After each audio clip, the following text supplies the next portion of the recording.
Hey everyone, welcome to the show. It's me. It's your boy Malcolm Clown.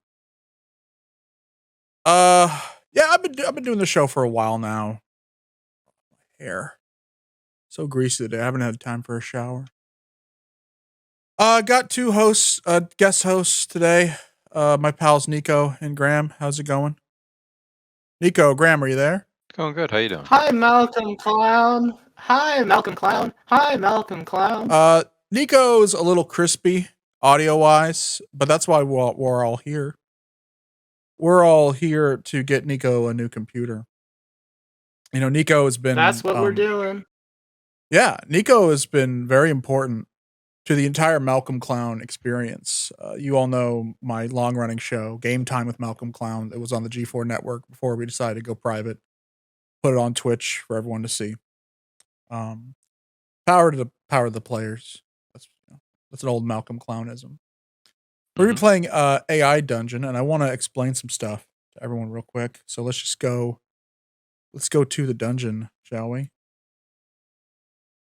Let's get dungeoned up.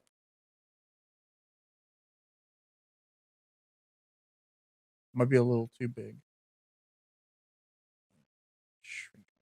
Shrink me a little more. There we go. There we go. And then we're gonna go ahead and blow this up. So actually people can't see.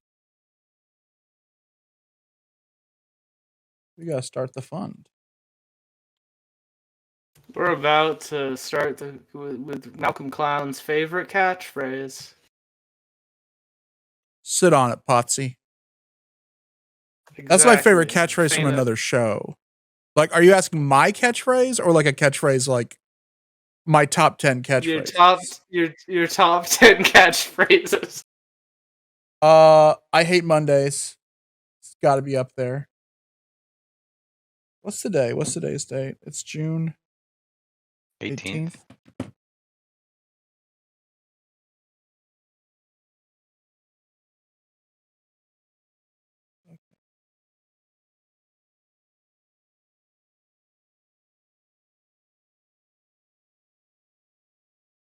$2022, if you're curious. 2022. I don't know how time works for Malcolm the Clown. It's Malcolm Clown. I'm not a clown. It's just my name. Yeah. Like, if your name is Shoemaker, you don't make shoes. Maybe in the past, unless your last my name. ancestors were clowns, but I'm a tech guru. I'm a gamer. I'm a journalist. Private eye sometimes, maybe. That's what we're going to find out tonight. Licensed massage therapist. Unlicensed massage therapist. I got disbarred. Oh, right.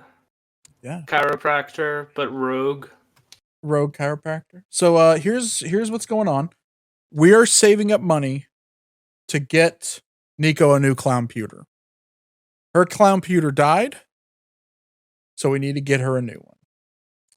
I'm in front of the chat. Whoa. Everything's going crazy. No, come on. You all right over there, Tech Guru? No, I'm not. I'm a tech guru in distress. Damn. That's another profession you have, Malcolm Clown. Being in distress. Constantly You're constantly in distress. You are the sequel to Mr. You know Bean. what? We're gonna have to get rid of the chat just for this stream. Au revoir, fuckers. If you want to have an impact on the story today, you got to give money. Here's how it works. We're gonna be doing several stories tonight. You give $5, you give us an action or a piece of dialogue that we add to the story. You give us $20, we add a character to the story. This could be any character you want. The reason why it's more money to add a character than to add an action is because we don't want just this every story to become Super Smash Brothers. I mean, I do, but Malcolm Clown's a professional. I'm a fucking professional. $30 is to kill a character. Let's say someone adds a character that you personally don't like, $30 and they're gone. They're out of the story. $60, you will get to write the next prompt for the story. If you're in our Discord, there's actually a Discord channel that you could just enter the prompt there and we'll copy paste it. If not, you can just say it in your message, your donation message, and then the next game we play, which will be tonight, will be whatever you pitched. And then this is the important one. $80 for a raunchy action. Now, we can't get straight up pornographic tonight, but if you want to have a raunchy action, you have to pay a lot of money. We don't want this to be nothing but people kissing. We want some mystery solving. We want some dragons. We want some robots. We want some maybe a light kissing. But if you want that, that's $80. You know, light kissing, heavy petting. Yeah. For $100, you can just get wild with it. For $100, you can add anything. I will not guarantee that we'll read it though. We might just leave it on screen, and then you'll have to read it to yourselves. I will read it. Let's start the first story. And like I said, every bit of money that we're getting tonight is to get Nico a new computer. Our goal is $600. That will allow her to get the same make and model that she had, but with slightly better RAM, because her computer completely died. It's gone. She's using a shitty Commodore 64 right now. Yeah, I'm logging in from TI-84. She's on a TI-84 calculator. It's literally all beats and boops for her. It's nothing but I'm just guessing at what you're saying. Doing a good job.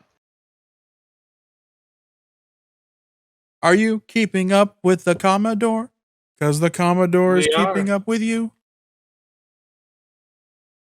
This is a ThinkPad, but the calculator. You know how ThinkPad used to make notebooks, like with paper. I'm running on that right now.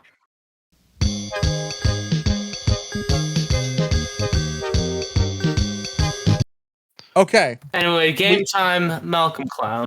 Game time, Malcolm Clown. We are trying novel AI. Let's enter the prompt here. New story. I miss Lizard Jacob. Lizard Jacob was a cool fucking dude. What would you like to do? Story. Your name is Malcolm Clown. You are a detective. You are a PI in New York City, where the good salsa is made. You work. That was such a good bit. Dingy office. Best friend Frank. Who are all the characters that have been added? And Terrence Moore, the hot dog salesman. So we have Frank and Terrence Moore, and we have to kill the AI dungeon in novel AI. Yeah. Sounds good. They'll probably love it.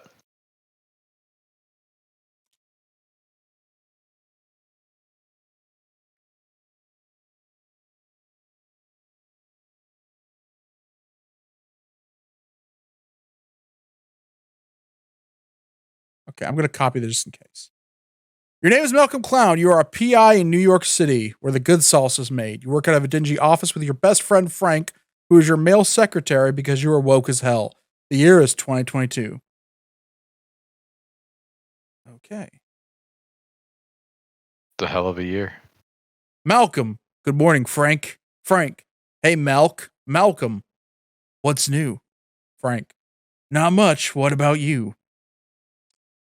Never ever call me Malk. It is Malcolm Clown. That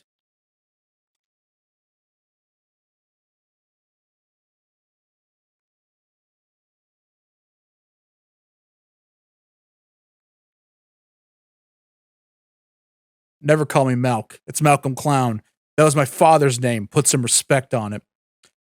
Well, says Malcolm, It looks like we're going to have some more business soon. A client has come in with an interesting case. A client? I thought you said that you were not accepting any clients this time. Remember, Graham, Nico, anytime you want to add something, please chime in. Can you state your intent to kill AI Dungeon in character? Okay.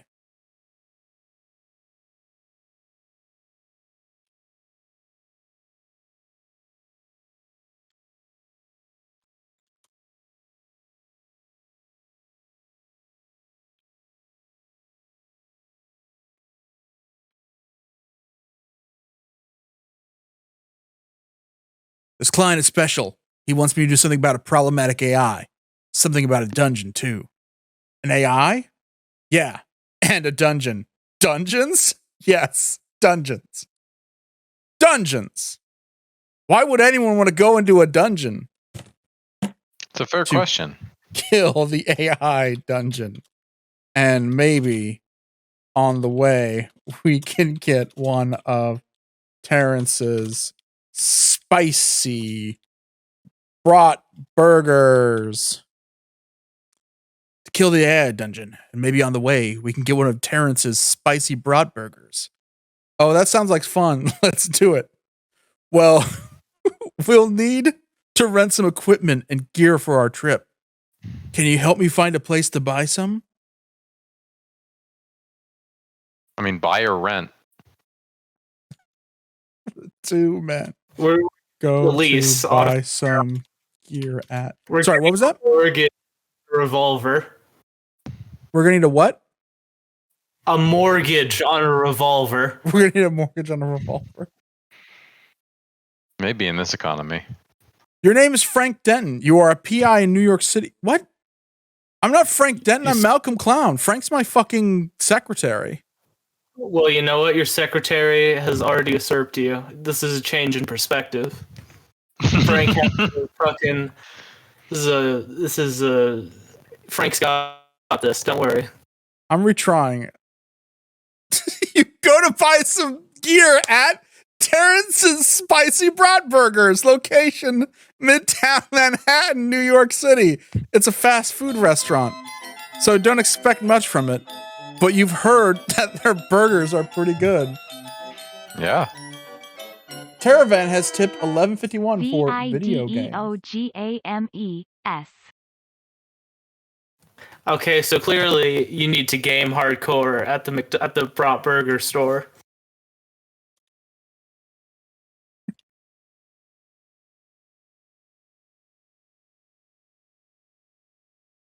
Hey, Terrence Moore, my good friend, how are you today? Hi, Malcolm. I'm doing well, thank you. How are you? Did you know that Terrence's Spicy Brat Burgers was recently named the best burger joint in New York City by the New York Times? Teravan says, action! Stand in the fryer and do the burn. Stand in the fryer and what? Do the Bart, man. Okay. Oh, really? I didn't know that about you. You should be proud. I'm proud of you. No, I'm proud of you. So now you have to stand in the fryer and do the Bart, man. No, I'm proud of you. Also, check this out. You pull up your sleeve to reveal a tattoo of a spike-haired woman wearing a t-shirt that went... You pull up your sleeve to reveal a tattoo of a spiky-haired woman wearing a t-shirt that reads, I love my therapist. Terrence, wow, I had no idea you had a tattoo of me. Nice. Climb? Anyway, you... I'm doing it. I'm doing it.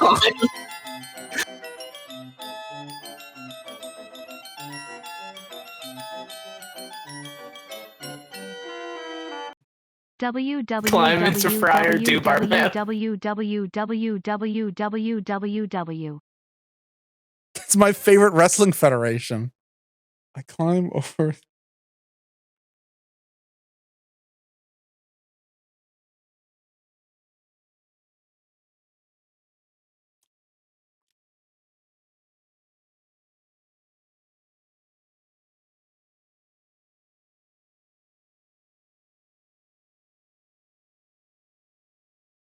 You climb over the counter and put both feet in the deep fryer. You then start doing popular 90s dance sensation, The Bartman.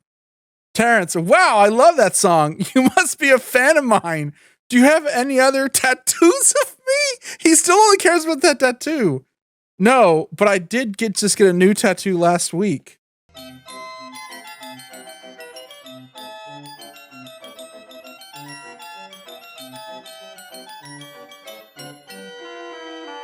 And then they all kiss. Oh my God, an $80 donation. Oh my God, who's from? Anonymous.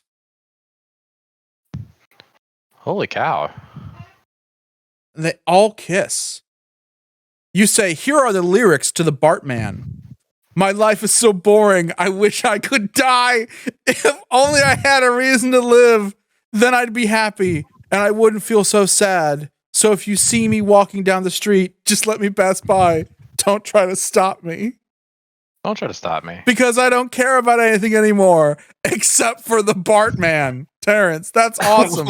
I can't believe you have a tattoo of me. No, Terrence, I'm burning to death. Terrence, Frank, you goofy bastards. Why don't you slather some of that hot, spicy mustard on your mustache? Keep up the good work, Malcolm. Terrence, Frank, you goofy bastards, why don't you slather some of that spicy mustard on your mustache and we get this kissing party started? Oh, I'd love to kiss you, Malcolm. You are very handsome. I hope you come back again soon. Handsome? I think you mean that he's a manly man. Huh. Someone paid $80. Start to kiss. The three men start. This fucking rules. The 3 men start to This kiss. rules. You wake up. You are lying on a bed in a hospital room. You are alive, but you have been badly injured. You are awake now. You are in the hospital. I know exactly what to say. I should have. You should have what? Oh, I'm gonna. It's annoying for me to read it. I realize as I'm doing it, I should write it and then read it when I'm done.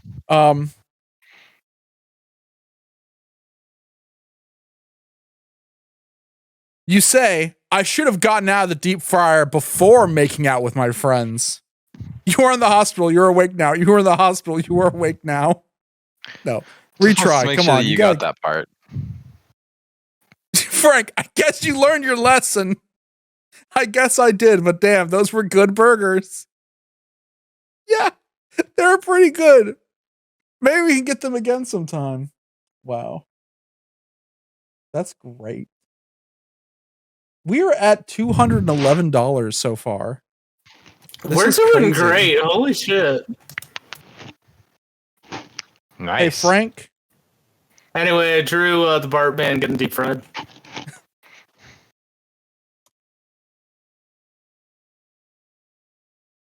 You ask, hey, Frank, weren't we supposed to kill the AI dungeon? We were, but I forgot. Well, we'll just have to do it next time. Yeah, we'll definitely do it next time.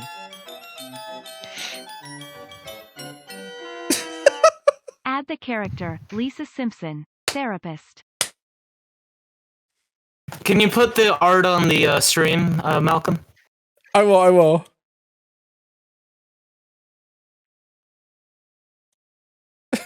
Okay.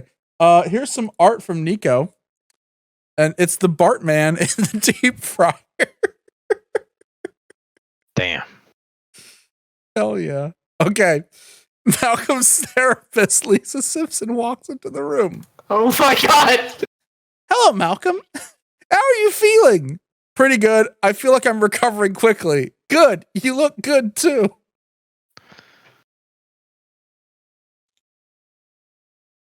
Thank you, Lisa Simpson.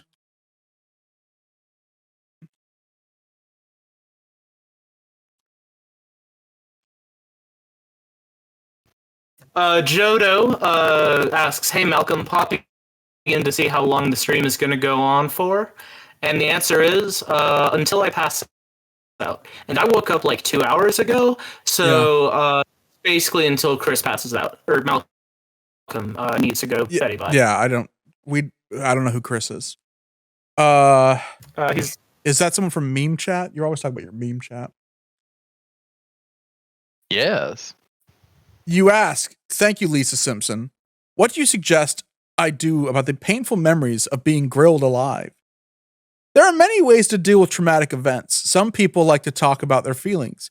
Others prefer to exercise or meditate. And still others find solace in writing poetry or prose. Here is the poem.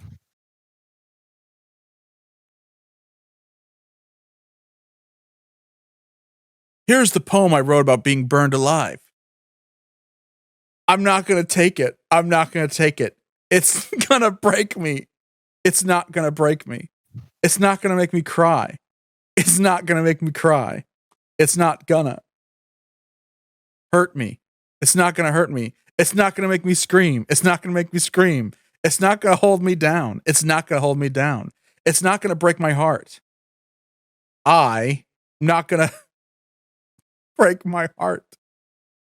It's not going to make me lose my mind. I'm not going to make me lose my mind. It's not going to make me faint. I'm not going to make me faint. It's not going to make me sick. That's powerful. That is powerful.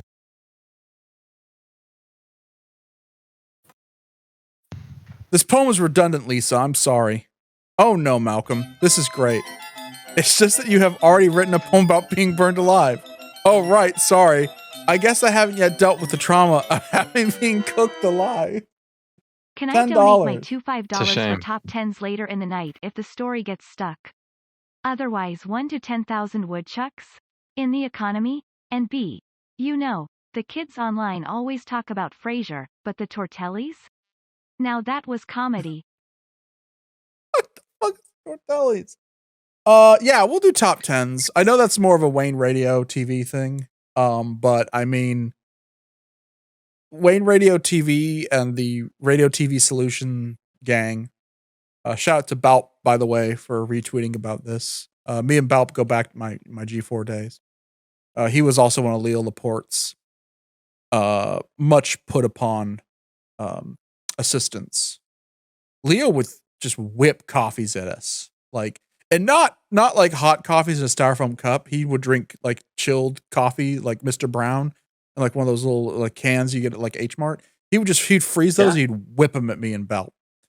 But Yeah, he didn't even drink them. yeah, he didn't even drink them. He hated coffee. He'd go, oh, I hate being awake. I'm Leo Laporte. I saved your screen, and now I'm gonna save your screams. And he'd whip coffees at me. What a fucking asshole. But yeah, like the RTVS top 10s are like so popular. I think the Novel AI people actually said on one of their streams, like they made Novel AI interface with top 10s really well. Okay.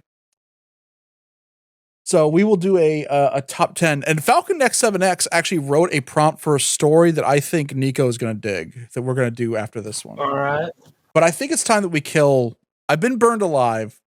We got brat burgers, but our quest was to kill the dungeon AI dungeon. Mm-hmm.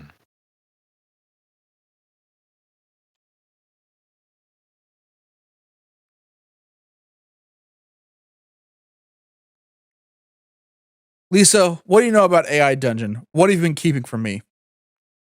I've been trying to keep you from getting involved with dangerous situations. You have enough to worry about with your job as a private investigator, and you are still recovering from your injuries. But I have to get this done. It's true. You've been burned alive twice. Yeah. I mean, anyone who's been burned has been burned alive. Lisa, what's your brother's name? Homer Simpson. Homer? What does that have to do with anything?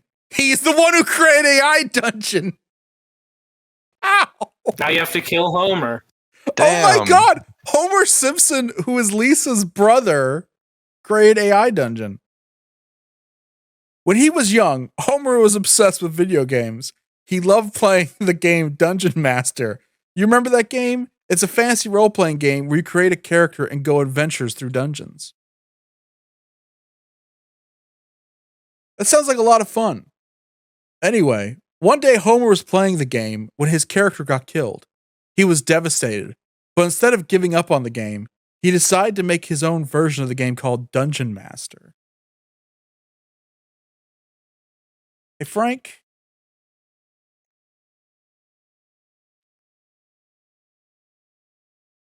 You interrupt and ask, hey, Frank, do you have my gun? What? No. Where is it? Where's my gun? You know that I always carry it with me. I'm afraid that you dropped it somewhere in the restaurant while you were dancing. Better go check the deep fryer. Ask Frank. Go fish around in the deep fryer, see if you can find it. Terrence's Spicy Brat Burgers, location Midtown Manhattan, New York City. It's a fast food restaurant, so you don't expect much from it. You have heard that their burgers are pretty good. They were until somebody deep fried his feet.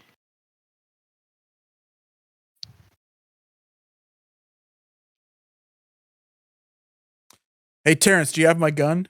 What? No, where is it? Where's my gun? You know I always carry with me. I'm afraid you dropped it to the restaurant. No, Terrence.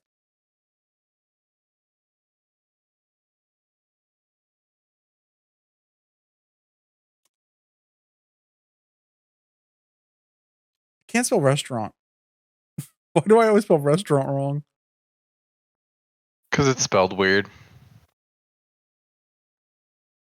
The trick is you got to remember the tar. By the way, pro tar stream. Anti-tar stream. No tar. Pro Minotaurs tar yet. Pro Minotaur, anti-centaur. Fuck you. Okay. I'll bring it to you. Thank you, Terrence. You're the best. You walk out of the restaurant with Terrence. No, I'm in the hospital. I'm in the fucking hospital. I'm calling him on the phone. I always notice these AI games have a problem with calling people on phones. They always think you're in the room with them. Yeah. Okay, I'll be right back. You wait. Terrence, where's my gun? It's coming right up.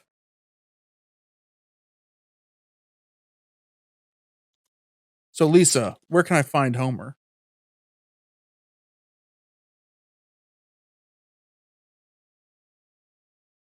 He lives in Springfield, Massachusetts. He works at a nuclear power plant there. What does he do there? He creates the AI dungeon. And why doesn't he tell me about this? I love this case that we're on, to kill AI dungeon that was made by Homer Simpson. It rules. Also, I drew the inventor of AI dungeon, posted in the chat. Okay, let's look at the inventor of It's AI dungeon. Oh my God, Homer punished Simpson, inventor of AI dungeon. Because he knows that you would never agree to help him with his projects, but I have to help him. Then go to Springfield and find Homer.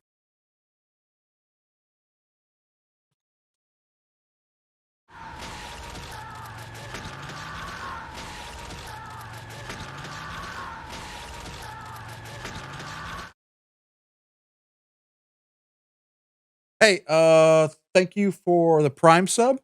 Hex is here. And thank you for retweeting the stream.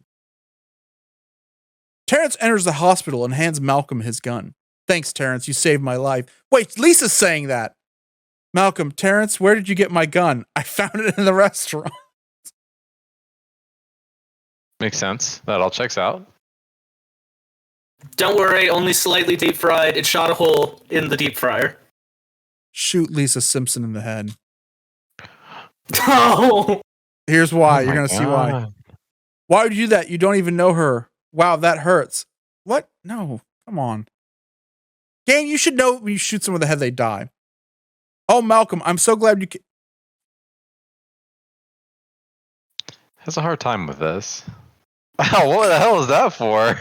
What was the hell of that for? Don't you dare kill me. Malcolm, Terrence, why did you shoot Lisa? I thought she was an intruder. There's one problem with your story, Lisa. Actually, you know what?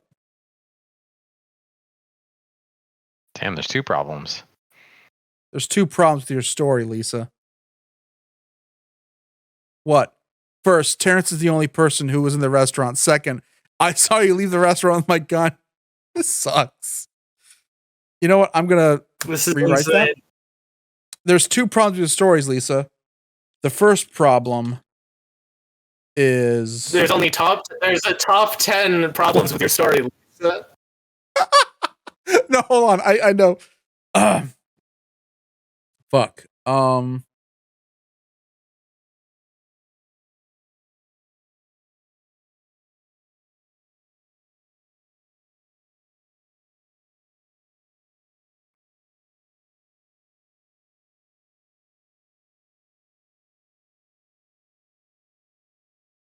The first problem is that people normally die when you shoot them in the head. The second problem is that your brother's name is Bart. Wait, what? Sorry, Malcolm. I should have realized that you would be suspicious of me. That's why I didn't mention my brother's name. I'm talking to Lisa. Let me try that again. Let me actually say that to Lisa. Lisa, the first... I'm trying to have a cool action guy moment here.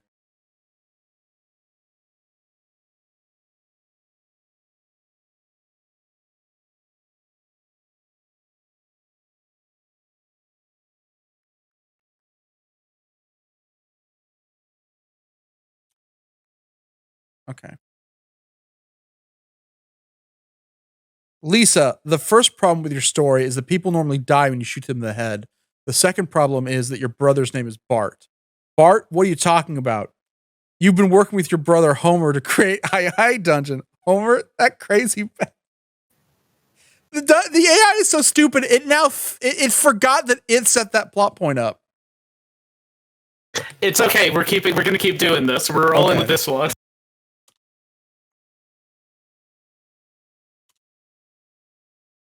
Shoot Lisa with every bullet you have. Oh, what the hell was that for? Don't you dare kill me. I'll sue you. I'll take you to court. I'll get a restraining order.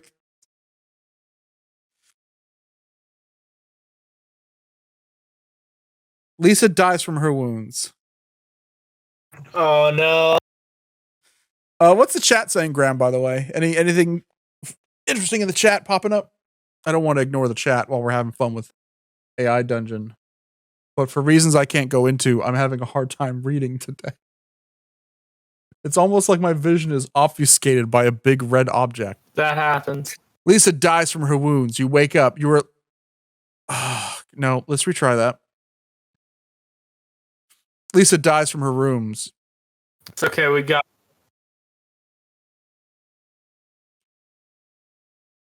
Nope, I don't want to change location. I just want Lisa to die.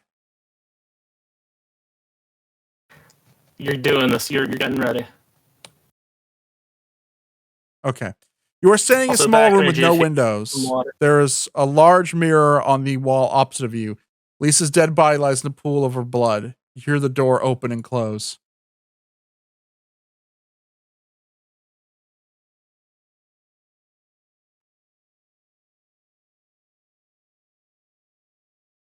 Frank wants to know why you shot Lisa. You explained to Frank that Lisa was an enemy of yours. Frank, why would you do that? She tried to kill me. She was an enemy. But she was your friend. Remove Lisa's human disguise to show Frank she was an android. You remove Lisa's human disguise to show Frank she was an android known as a snatcher. Lisa's android body is lying on the floor.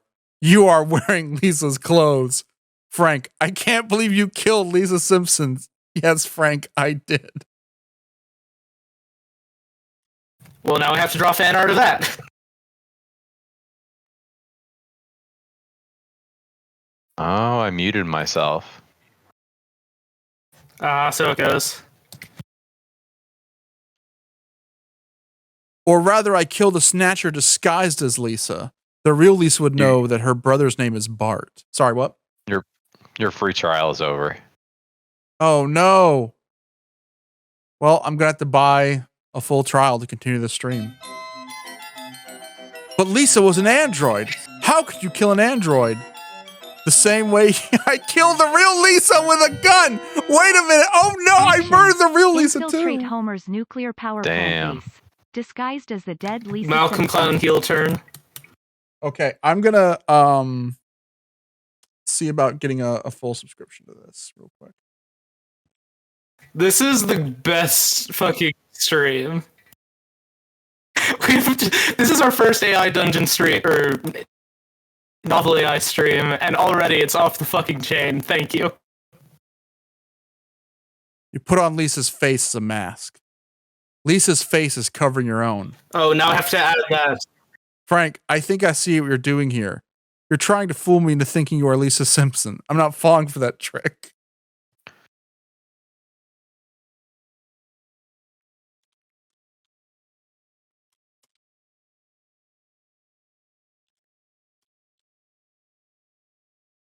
But hopefully we'll fool the other robots. Get in the car, Frank. We got a case to solve. I don't understand how you can kill a robot. You can't. I mean, how can you kill a robot? You don't have the brains or anything like that.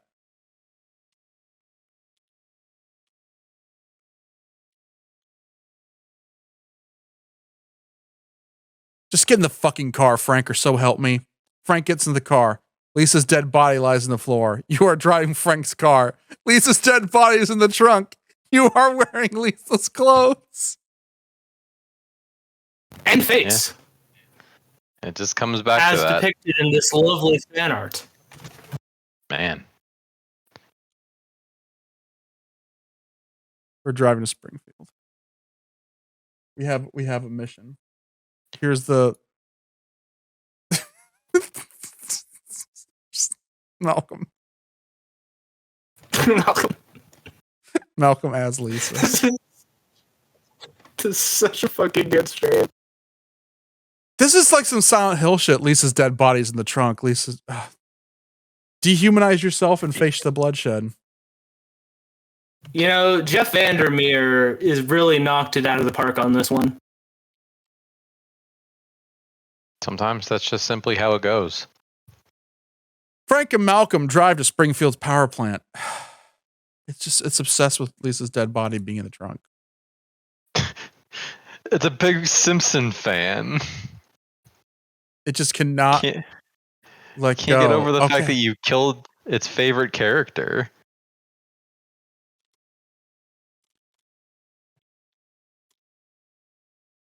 You take Lisa's body out of the trunk and throw it in the ocean. Yeah, it's stuck. Lisa's body is in the ocean.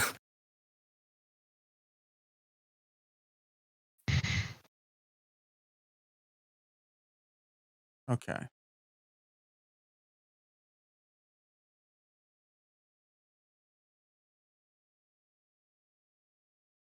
Dabdel Ocean says you should check the trunk of your car in real life.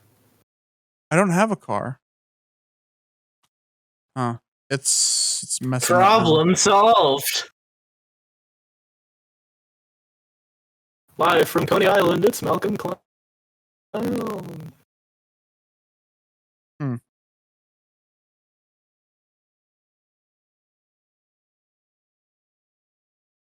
You plainly say FC. Lisa, oh no.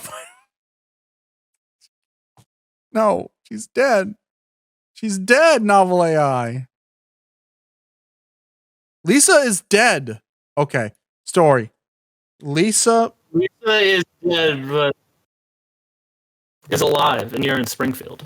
This is messing with my head. Okay. You can't kill a robot. We established this. Or Frank established this, whatever.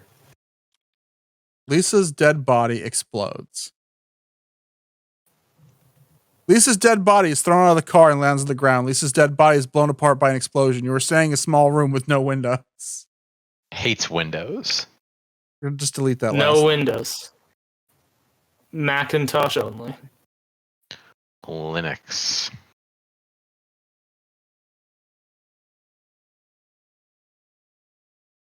You drive to Springfield in Frank's car.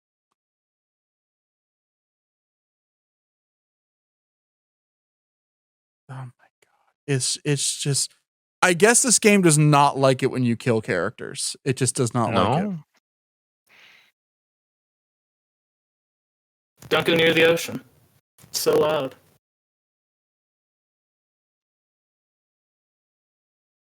There's nothing you need in the ocean. I keep thinking it'll get tired and stop at night, but it just keeps going. Frank, I'm going to infiltrate the power plant and confront Homer. Lisa, what are you doing, Malcolm? Malcolm, I'm infiltrating the power plant to confront Homer.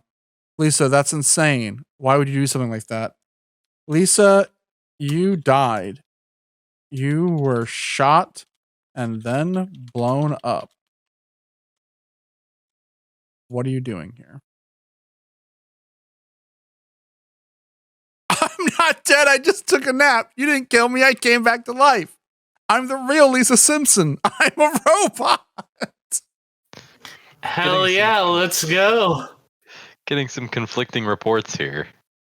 Lisa, how do I kill a robot? You can't kill a robot. They are not alive. You can't kill a robot. You can only destroy them. Destroy a robot and you'll destroy their memory. Fuck it. This is Snatcher. Listen to this dialogue. Yeah, this rules. It's kind of... Lisa, take me to Homer. No way. He's my brother. He's my family. I love him. I wouldn't betray him like that. I'd never do that to him. Lisa.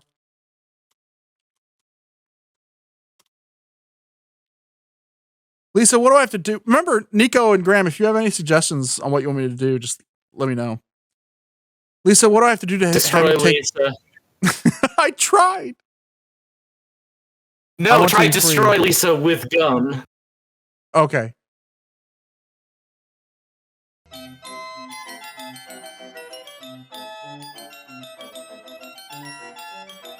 Oh my god! What? A new challenger appears. It's Chris What's that? Benoit Read it from to me. WWE and the news.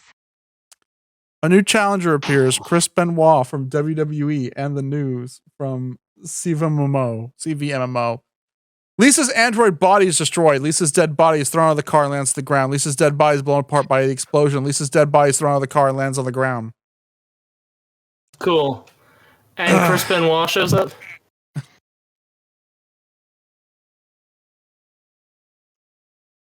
Chris Benoit of the WWE arrives on the scene. It just can't get over. I just gave them $10 and I feel like they took my money and ran. Well, they didn't know that you were going to be killing Lisa Simpson. They wouldn't have taken your money if you were to do that. If I say Lisa Simpson dies in the story, boom, it should be like, okay, Lisa's gone. She's no longer in the story. How about this? No. I'm going to try this story. Lisa is no longer in this story and will not be mentioned again. Incorrect. Fuck you. Incorrect. No, let's focus more on the newcomer, Chris Benoit.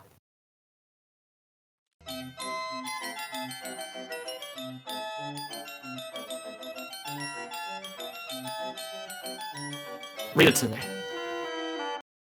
Homer created the AI dungeon by networking the minds of Springfield's residents together, creating a psychic techno hellscape.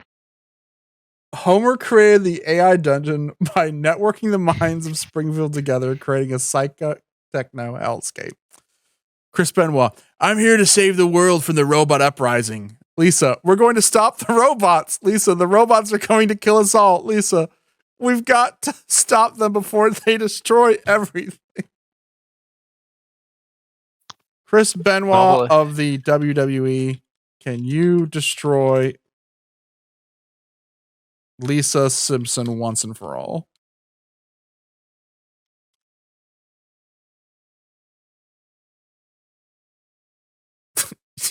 Yes, Lisa, I can destroy her for you. Thank you, Chris. You're the best. You're my hero. You need to draw a picture of Lisa Simpson telling Chris Benoit. Thank you for killing me. Thank you. Oh my god, I'll do that. Chris Benoit kills Lisa Simpson with Lisa's android body is it just doesn't want Lisa to die. Okay, we're gonna.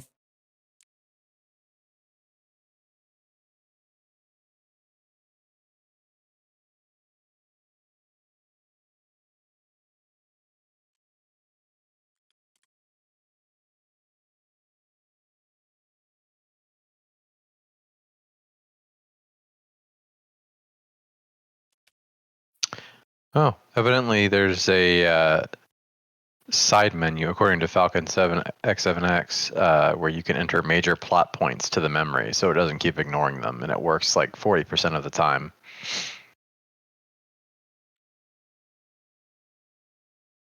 Okay, in a side menu. Evidently. Frank explains how Homer Simpson created AI Dungeon by networking the minds of Springfield's residents together, creating a psychic techno hellscape where the inhabitants' thoughts become reality.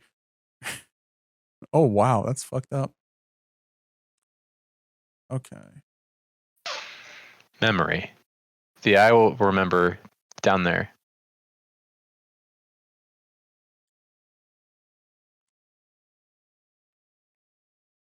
Okay. Lisa is dead and is no longer in the story. Let's see how well this works.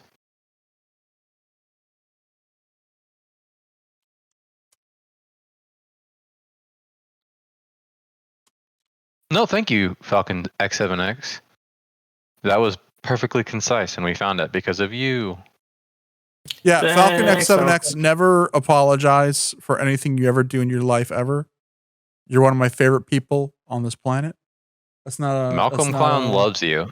Malcolm Clown and we have loves you. Here's fan art of Steven. Malcolm Clown loves you, especially you. Remember that. That's wonderful. I hit the intro. I hit 5, 4. You get one. In 5, 4, 3, 2, 1.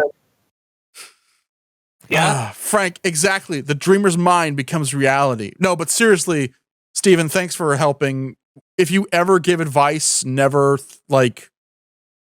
apologize. The only thing that pisses me off is someone backseats a game and like ruins a story spoiler for me. But if anyone's ever like, one more time. So if someone dreams of something, it comes to be. Frank, exactly. The dreamer's mind becomes reality. It's like a metal version of the Matrix. Except it's more like a brain fuck. Or a brain fucker. Damn. Oh, no. Also, please show Simpson. Okay. Hey, gang.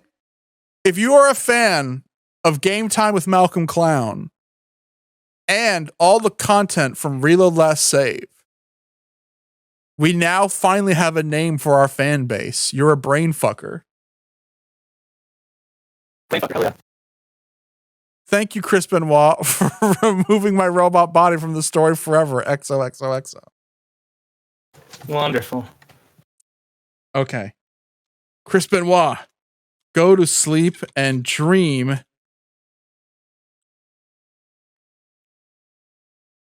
Okay. Chris Benoit, go to sleep and dream that we're in the same room as Homer. Lisa, oh no! I took Lisa out of the game and Lisa's dreaming about Homer. Lisa's dreaming about Homer. This is like Earthbound. Lisa's dreaming about Homer. This is the worst part of Moonside and the best part of the Gygas fight. Okay, we're gonna finish the story and move on to our next story real quick. Oh. Will there be Brainfucker merch? There has to be Brainfucker merch. There's gotta be Brainfucker merch. I might go take an allergy pill and be back after this story, which is a clever way of me doing something. I'm going to take a metaphor pill. The world shifts around you. Suddenly, you are in the world of the dream with Homer Simpson. Homer is in his underwear. Homer's wearing a white t-shirt. Homer has long brown hair and blue eyes. Homer's face is covered in acne. Oh no, Damn. we went back to the 70s. This is 1970s Homer. He's the millennial now, actually. Oh god, that's right. They changed the So, storyline, so now he's a We're in the millennial. 90s. Okay.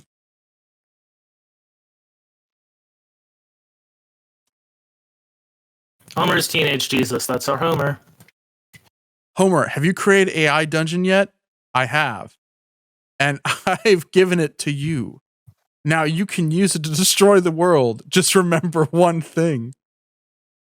Don't forget to destroy yourself too. Otherwise, the dream will die with you. And then it won't work anymore. Chris Benoit, Frank, it's been real. It's time for this dream to die.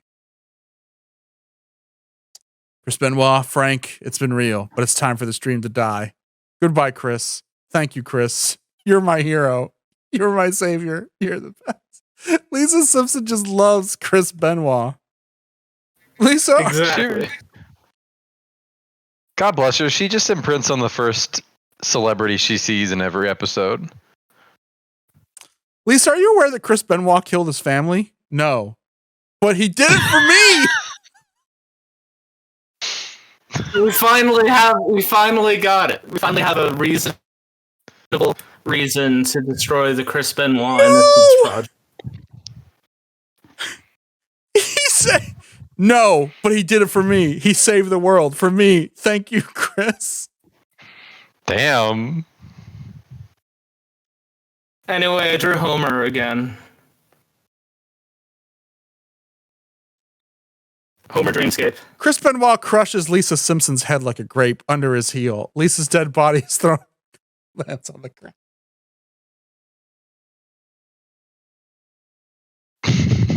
Jesus Christ.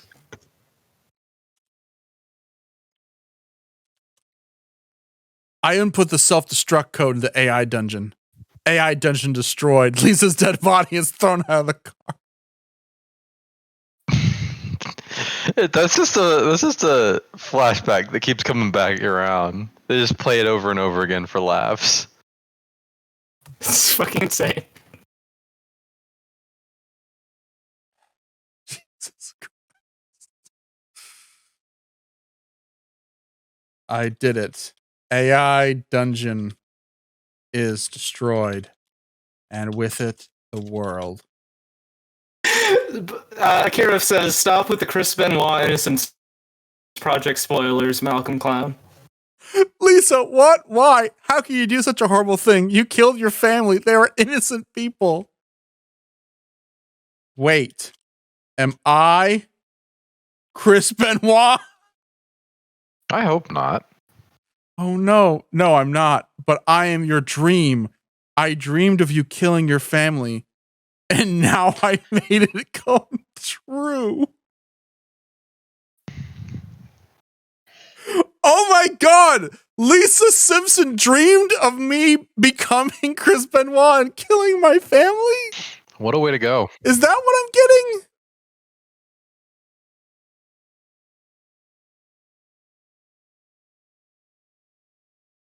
Hold on. You're breaking up. You're breaking up. One more time. I need you to save the chat log so I can make an outsider video game about this. Okay.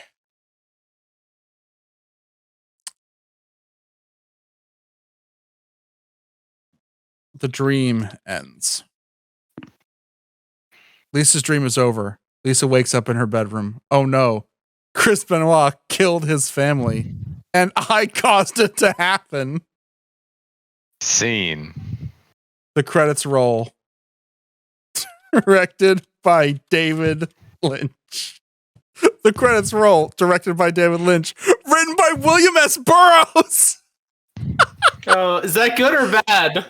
It kind of fits. I mean, I've read Wild Boys. What did I do? Didn't I just save the world? Wasn't I the hero?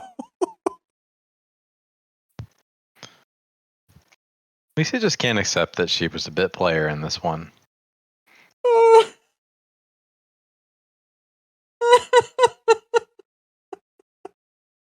This is a perfect pro. We're going to do a top 10 now. We're doing this for Steven.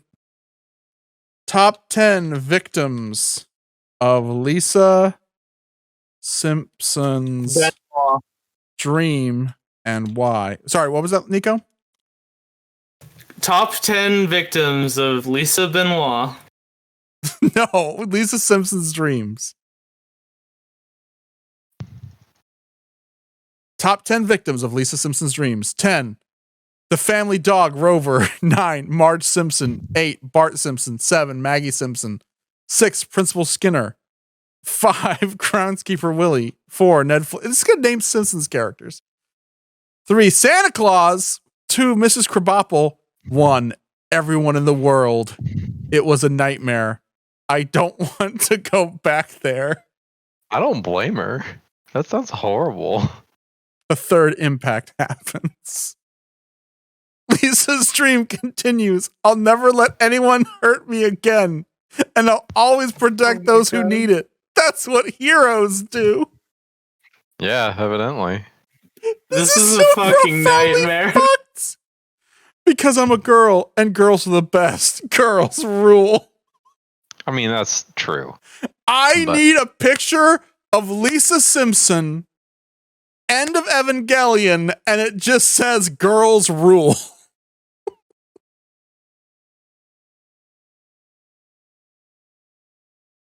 Hey, gang.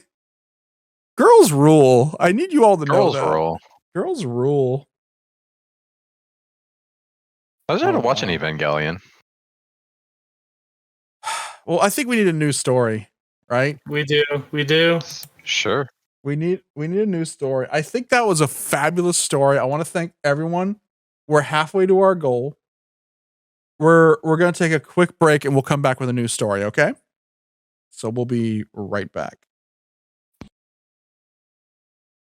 And we're back. Here's a summation of the last the last stream. Girls rule. Girls rule. Let's see if we can actually get the chat. Sorry, what? I feel that this has a very good pro murdering Chris Benoit attitude, and I think that's for the best. Mm-hmm. We're going to do a new story. And it's going to be based on a prompt that Steven wrote. I want to thank all the people who've donated so far. We also have fan art from Steven, by the way. Yes, that's where we're going. Did he post it in Discord or? Yeah, he posted it on Twitter. Okay. Let's check it out on Twitter real quick.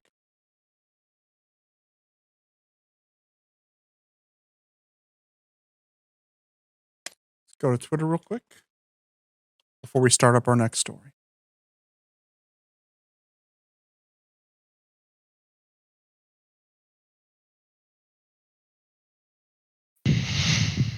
This is Steven, this is really great. This is amazing. Snatcher Lisa Simpson. Fuck. This is the best stream we've ever done.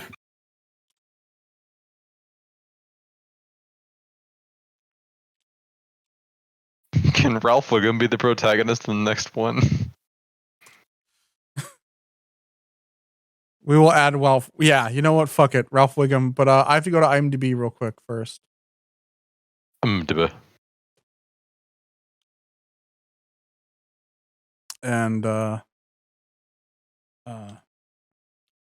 we gotta look up Basket Case.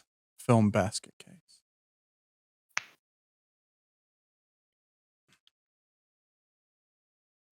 Basket Case 1982. Basket Case 1982. The main character, Dwayne.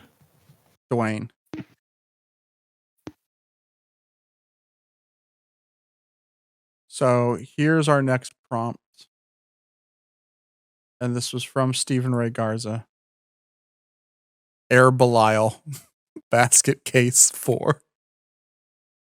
We're Fuck yes. So for those of you who don't know, Basket Case, let's see if we can watch the trailer and get away with it. I think if we don't have the audio, we won't get in trouble. This is Basket Case. A young man carrying a big basket that contains his extremely deformed, formerly conjoined twin brother seeks vengeance on the doctors who separated them against their will. Is the story of Basket Case. He's putting hot dogs in the basket.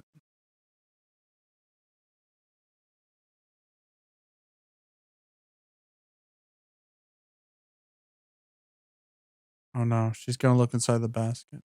Oh, that's a man. The basket's empty. What? Ah! Basket Case. Rugged Films. So I think people need to see what Belial looks like because we're doing Basket Case 4, right? Air Belial, right? And the brother's name is Belial, which is fucked up because that's a demon name. This is this is Belial. Nico, can you do a Belial impersonation?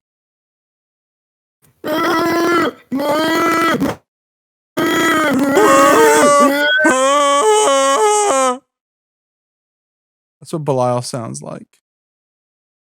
So this is the fourth movie in the Basket Case series. Text adventure.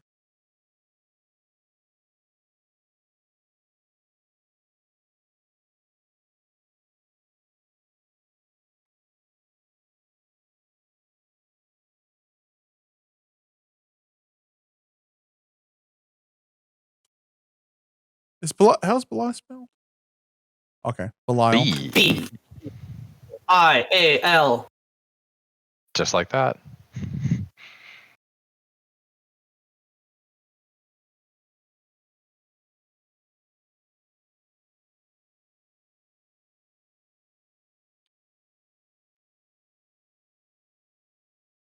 His name was Dwayne, right? Yep. D-U-A. Let's see if this works. We all stand Belial, by the way. Problematic fave. Don't rope me into this.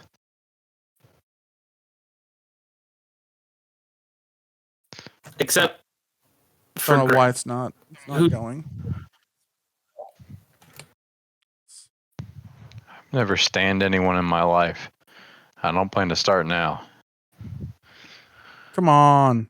I'm hitting enter. Am I just not hitting the right thing? Welcome to Lore Book. There's so much stuff I gotta read.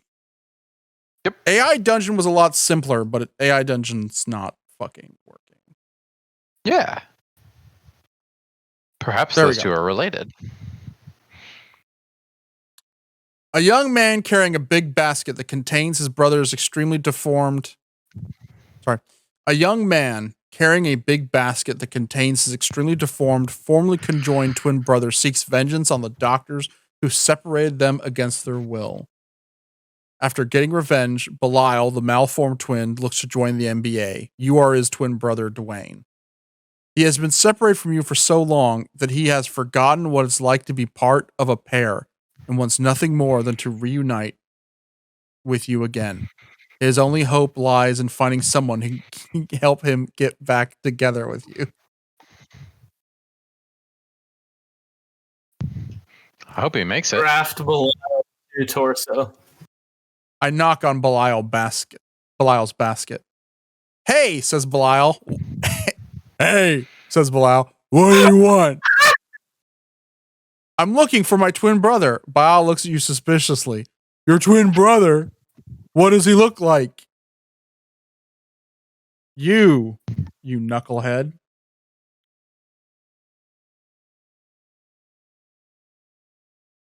Belial laughs. Yeah, I know what you're thinking. That's where I don't answer questions about myself anymore. I just make people think that they know me better than they really do. You say, but I've got to find him.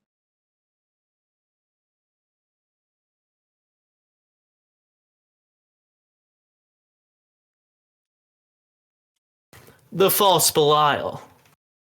Dwayne remembers that Belial is his twin brother, but he also remembers that he was always hated him for being different from him. No, that's not true. He never understood why Belial was allowed to keep his head while he had to have his cut off. Now that Belial is trying to find his way back to him, Dwayne wants nothing more. That makes no sense. Dwayne does not have his head cut off. This sounds better. Dwayne remembers that Belial is his brother and rushes to hug him. Brother, brother, he cries happily. Oh, brother, mutters Belial. It's not already going to we work. got fan art from Steven Ray Garza.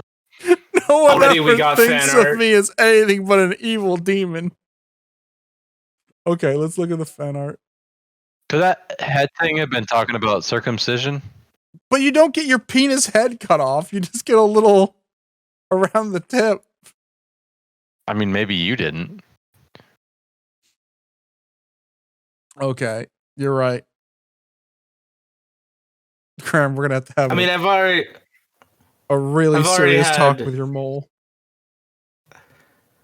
I've already had some discussion of this, but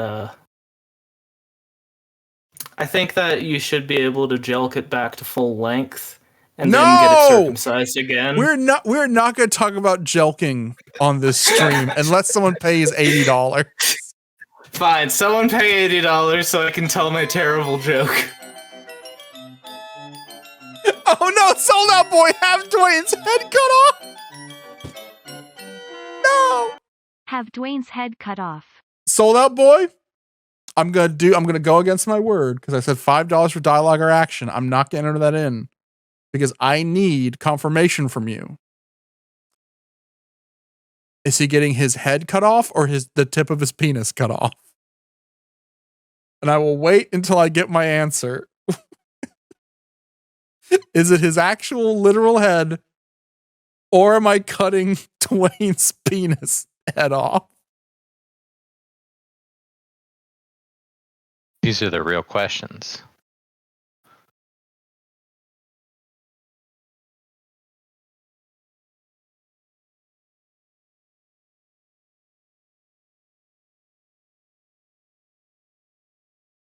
Okay, that's Sold Out Boy's wife's account. I was wondering, like, why are you answering for Sold Out Boy? Flip a coin. Nico, I'm thinking of a number between 1 and 10. Let me roll a dice, actually. Odds or evens? Okay, odds, it's his dick. All right, we rolled a 2 plus modifier, that's 3.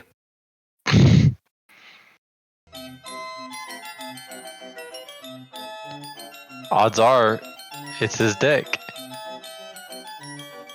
So, I yeah. don't have $80 worth talking but talk shit. our shit, Nico.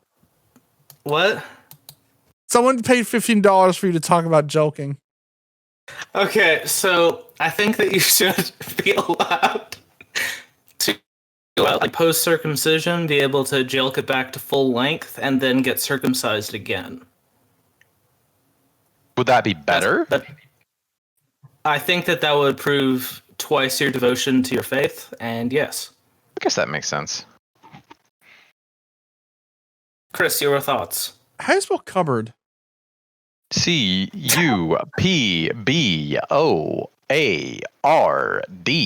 Cupboard.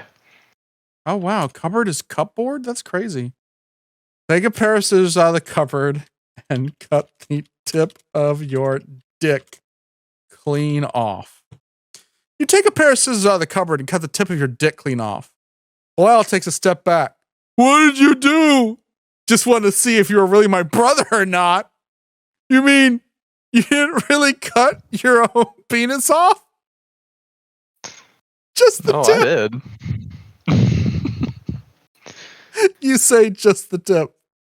Okay, let's try this again, says Belial. Who are you looking for? My twin brother. Look, I'll make this easy for you.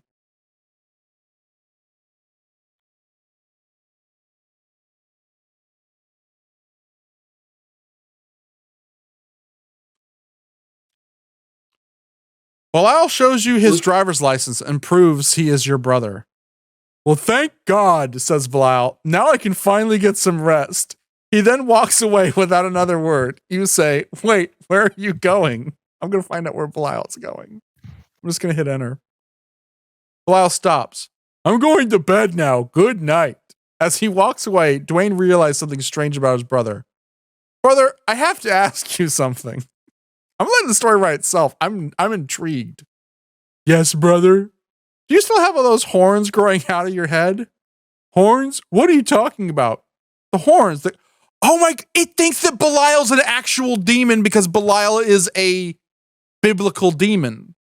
So it doesn't recognize this Belial from Basket Case. It keeps thinking it's like a Christian devil. Fair enough. Oh my goodness.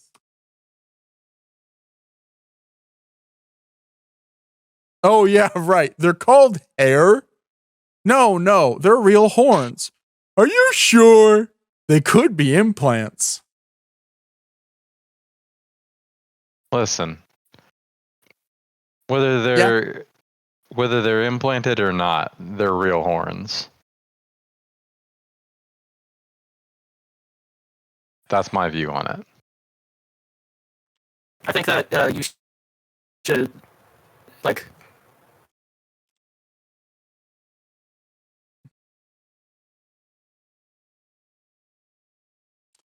Whether they're implanted or not, they are real horns. All right, says Belial. If you're sure they're real horns, then here's what we'll do. I'll go into the woods behind the house and wait for you there. If you don't come to find me by tomorrow morning, then I'll know that you're not my brother after all. Thank you. No problem, says Belial. Now, good night. Belial goes inside the house and closes the door behind him. You hear a creaking sound from upstairs, and then Belial's footsteps as he climbs up.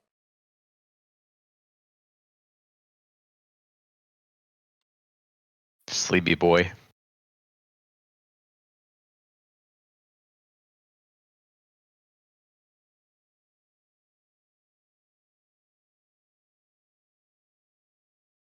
The next morning, Dwayne goes to the woods to meet with Belial. Hi, brother, says Belial. Where have you been? I went out last night to find someone who would help me find you.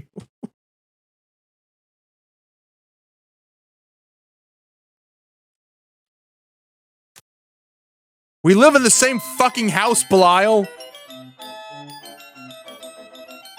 Tug on Belial's horns as he sleeps. I know, that's why I couldn't Belial's find horns you. while he sleeps. Then how did you find me? I went through the phone book until I found your name. You used the phone book? Quick interjection. Mm-hmm. There is a new Nerf mascot that's a nightmare to look at. He looks like he's from that Major Lazer music video. This guy? Well, yeah. Murph. I love this guy. I love Murph. Nerf. Yeah, doesn't he look like the guy from the Major Lazer music video? What the fuck? Let me put that up. What was the name? What was it? Light It Up? Malcolm Clown is all about EDM. No, I don't know who Chris Vaughn is. Why the Nerf? Why are the darts flaccid? Why are the darts flaccid? Because Murph the Nerf is a professional and he's at work. Oh, I got to turn fair, the sound that's off. fair. We will get in trouble if there's sound. But yeah. So like, there's Murph. Some of these things are cool looking. Some of these are real threatening. They have real threatening auras. There's one that like is a nightmare monster. That one's just ropes. That one's just twine. That one's just a Dark Souls chub. That's the one. Oh my god. He's fucking made of hemoglobin. As Legos. Oh god. It's a demon. That man's falling apart. Play Doman. That's just a tree. This is a tree in my dentist's office. That's just my computer fucking up. That's the Yeti. That's the dude from all those Robert Mapplethorpe pictures. He's not CG. That's just a dude from a Mapplethorpe print. Just Okay. he was in the studio jerking it. That's just someone covered in post-it notes. That's a demon. That's another demon. That's just Lego. He's just having fun. That's the Lego mascot. The Lego Maniac.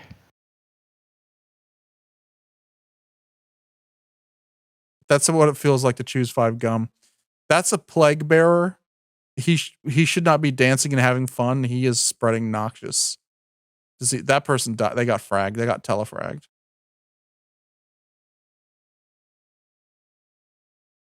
Bunch of hair, bunch of ribbons. It's a good music video. That's poop. Oh, don't show me poop, man. Let's go back to the story. Okay. I just want to show Nico that Murph has been around since 2016. This music video came out and then the world went to fucking hell. This music video came out and everyone saw it and they just instantly became jaded and cynical. You know, they saw this and they're like, what's the point? What's the point of fucking living if these creatures are real and exist? And then Trump became president. That's why Trump became president. People stayed home instead of voting because they just felt like, what's the point if monsters are real now? Felt ill after looking at those cretinous bastards. They're cretins. This video brought to you by nanomachines. They can do anything. So I've been told. Belial goes back to bed. You tug on Belial's horns as he sleeps. Oh, wait, I skipped a part. That's rude. You walk home. You wake up late in the morning. You feel groggy and confused. You remember that you have to meet Belial today, but you also remember that you had a terrible nightmare about being trapped in a giant metal box with a bunch of other people. With no windows. You tug on Belial's horns as he sleeps. Wake up, sleepyhead, you say. It's time to go to the woods. Belial grumbles. Why do we always have to do this? We live in the same damn house. I remembered that you said that. We have to train for the NBA. Oh, brother. That is Belial's catchphrase. I love that Belial's catchphrase is literally, oh, brother. He's like a fucking Olsen twin. Oh, brother, says Belial. You know, you really shouldn't call me brother when you're trying to get me out of bed. I don't know why. I don't either.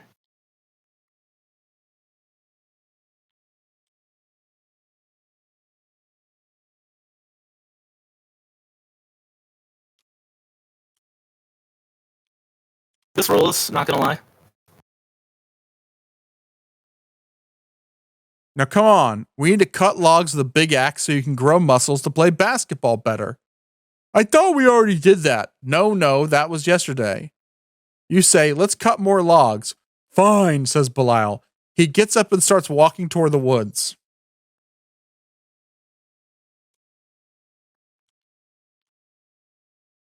How do you walk when you have no legs, by the way? I assume it's a handstand. And he's just full sprint. That's true. Well, it's like this, says Belial. I've never actually seen a leg before.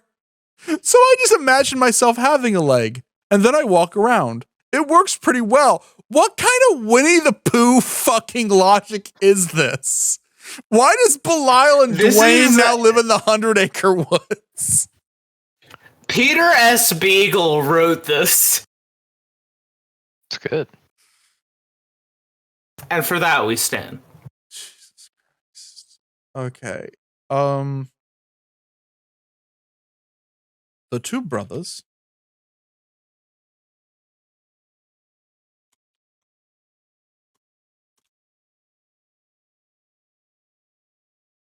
The two brothers go to the woods to train for basketball. After an hour of chopping wood, Belial is exhausted. I think I'm done for the day, says Belial. I'm going to take a nap, says Dwayne. These two are just lazy. Like I mean, most of their stories revolves around them getting up and then going back to bed. That's just how it is these days. We're going to introduce something new. Suddenly, a stranger appears in the woods.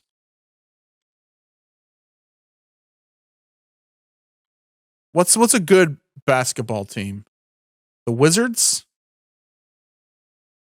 Or the Mets? The Mets are basketball, right? The Mets, baby. The Mets, baby. Love the fucking Mets. Home run, baby. Let's go.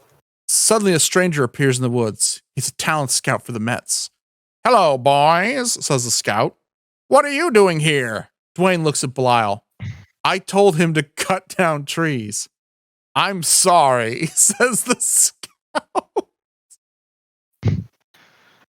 I deeply regret that.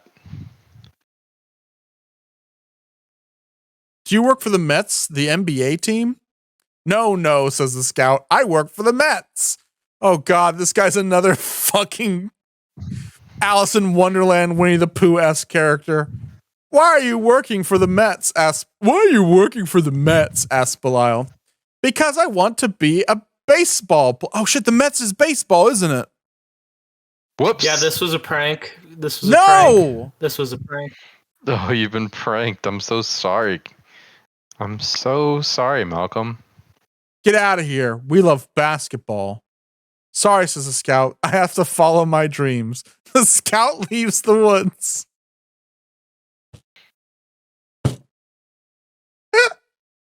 You wake up early in the morning. I just imagine you feel tired and groggy. You remember you have to meet Belial today, but you also remember that you had a terrible nightmare about. What's his nightmare about? Let's take bets. What's the nightmare about? Probably about him Minecraft. being in a steel box.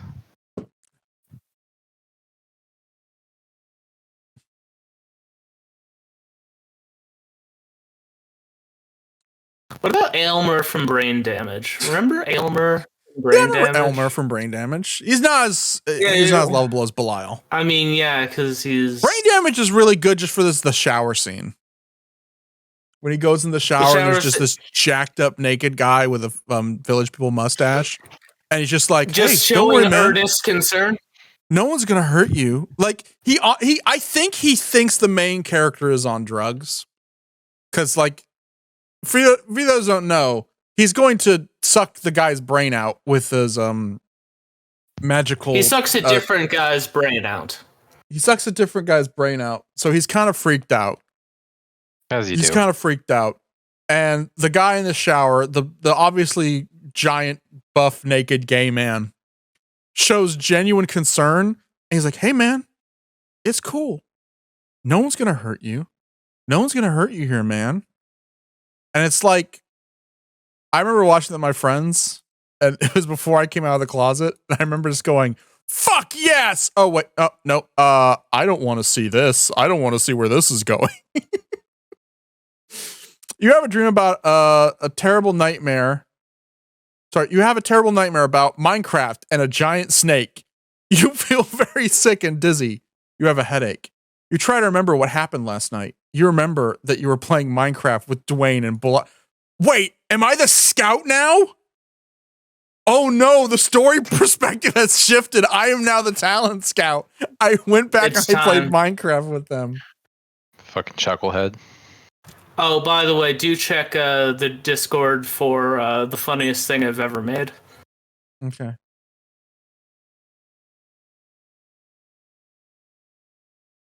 Oh, this is a video you made? I don't think they'll be able to hear it.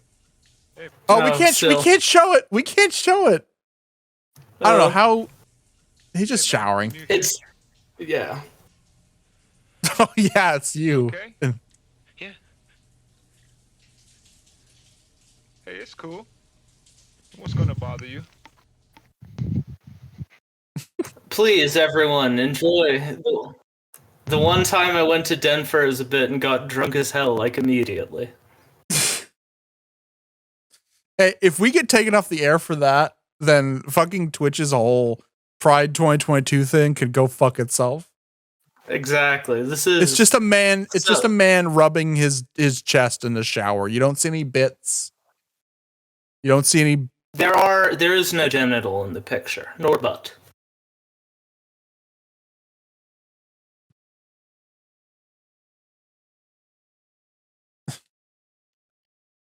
Say, who am I? You are Dwayne, says Belial. And your Belial says, oh no! I'm Solid Snake! Thou art I. You're Dwayne. You are Dwayne. And you are Belial. We're both of him together. That's right, says Belial. And you're my brother. We need to move the story along. The phone rings. It's the NBA. They want. How's everyone in the chat doing tonight? We got 24 viewers. Holy shit. We got 24 viewers. We got halfway to our goal. We got this 100%. I think I know where we're going to take the story. Where are we taking the story? People love Malcolm Clown. I'm so glad I came out of retirement for this. Belial should be recruited by the Washington Generals, the arch rivals of the Harlem Globetrotters. That's so good. Awesome. Okay, that's where we're going. The NBA, they want to offer you a contract. Congratulations, says Belial. Now let's go cut some more logs. I'll never make it in the NBA. Of course you will, says Belial. Oh, Dwayne wants to be in the NBA too? Dwayne's going to go in the NBA because we have to airbud this story up. So Dwayne's going in the NBA. But I have a feeling that Belial will get his chance to show. We have an in.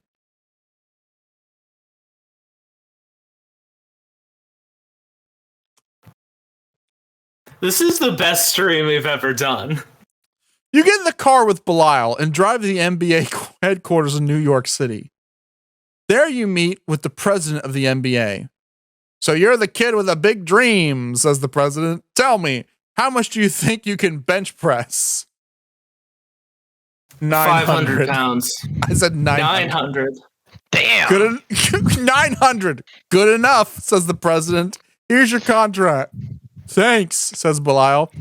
You signed the contract to become an NBA player. Your first game is against the Boston Celtics. This fucking rules.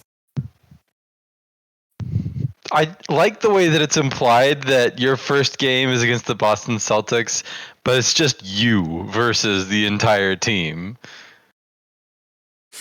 Dwayne is now a player for the Washington Generals basketball team. He is training hard every day. You sit on the sidelines during the game. Belial sit next to you. The Generals are losing badly. Come on, says Belial.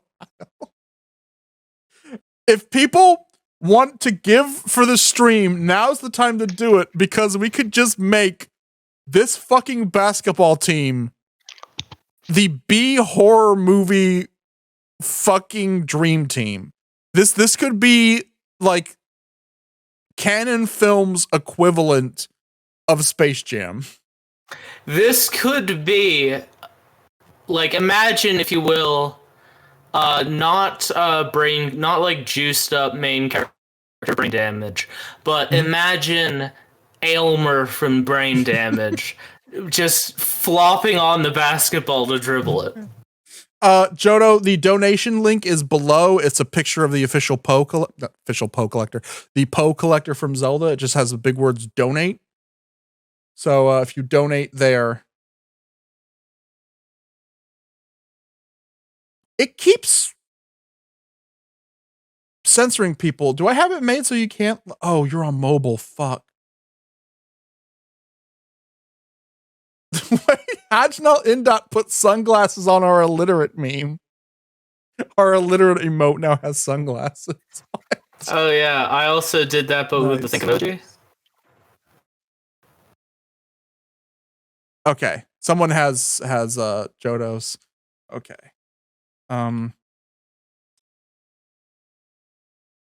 Your team includes horror movie monsters.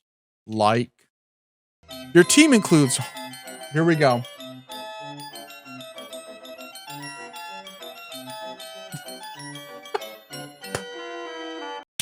Dwayne's head in a jar joins the team as a separate player.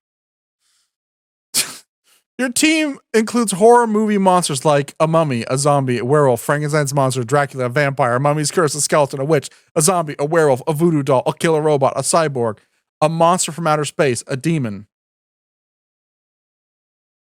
And a prince from the dark. Dwayne's severed penis head, which is in a jar, is also a player and has a tiny jersey on with the letters 69 on the back. Dwayne Sever's penis head, which is in a jar, is also a player and has a tiny jersey on it with the letter 69 in the back. The Generals win the game! What? We did Nice it, everyone! job, says Belial. We did it. Yeah, says Dwayne. Thanks. You watch the Generals practice. Hey, Belial, says Dwayne. Belial turns around. A giant hand reaches down from the sky. What? Help, shouts Belial. A giant hand reaches down from the sky and grabs Belial. Help, shouts Belial. Dwayne runs over to help his brother. Oh no, you're up against God. Penis Dwayne. What should we do? God is attacking our brother. God, says Dwayne. What's going on? Don't worry, says Belial. I'll be fine. I'll come back to life as soon as I'm dead. He really understands the tropes of the genre. This is fucking nuts. I love this.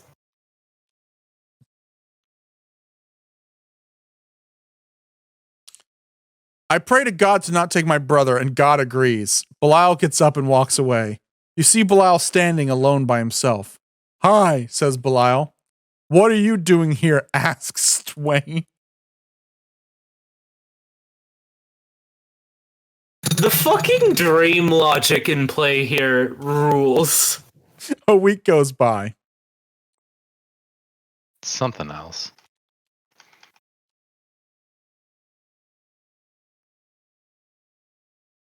A week goes by. The Generals have a game against their rivals, the Harlem Globetrotters! The game knows! The game knows! I hope you know how to play basketball, says Belial. Sure, says Dwayne. I'm a pro. The game starts. The Generals are winning easily. Belial does a cool dunk. Suddenly, Dwayne's leg shatters into pieces. Ow, Oh says no! Dwayne. Sorry, says Belial. It was an accident. We've got to stop the other team, says Belial. Belial, you are going to have to sub in this game for me. I need you to win the big game against Curly Joe and his gang of reprobates. Belial, you're going to have to win the sub in Belial, you're going to have to sub in this game for me. I need you to win the big game against Curly Joe and his gang of reprobates. Okay, says Belial. The Generals lose the game. They cheated, says Belial. No way, says Dwayne. We played them fair and square.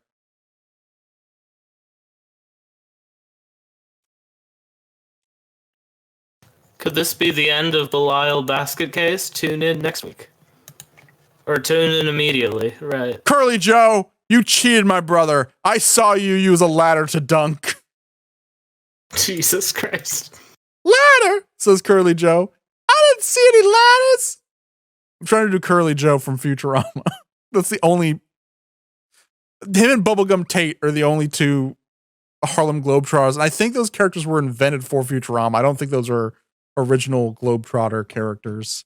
Sorry, I did not watch a lot of Scooby-Doo meets the Harlem Globetrotters when I was a kid. I didn't you see any ladders? But I did, said Belial. I watched you take the ladder from the general's locker room and bring it onto the court. So they stole our ladder.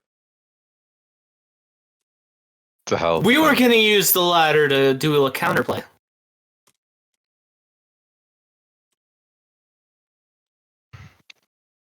You stole our ladder? That's against the rules. We were going to use that ladder. That's not true, says Curly Joe. You guys were using the ladder all game long. You cheaters, shouts Belial. Cheating is wrong, says Dwayne. Getting some moralizing here.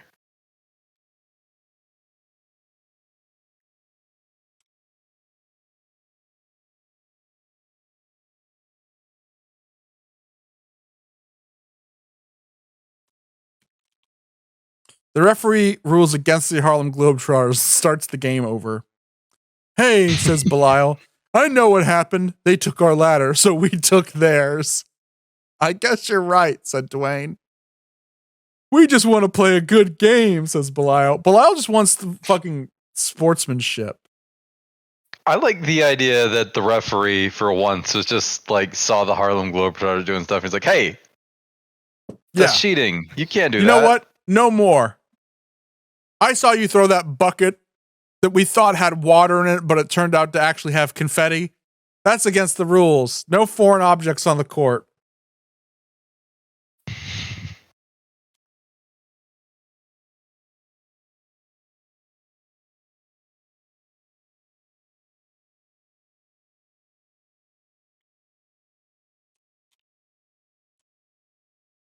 The Washington Generals are the following members. Rawhead Rex, a demon from Ireland. Pumpkinhead. Freddy Krueger. What are some other movie monsters that could be on this team with Aylmer from Brain Damage. How do you spell Aylmer? Just spell Aylmer. Aylmer. An old English word meaning all-encompassing famous one. Can you do it a little slower? A what? Aylmer. Aylmer. An old English word meaning all-encompassing famous one. Aylmer from Brain Damage. An old English word meaning all-encompassing famous one. The Cellar Dweller. The Washington Generals are the following members. Rawhead Rex, a demon from Ireland. Pumpkinhead, Freddy Krueger, Aylmer from Brain Damage, the Cellar Dweller, a ghoul, a demon from India.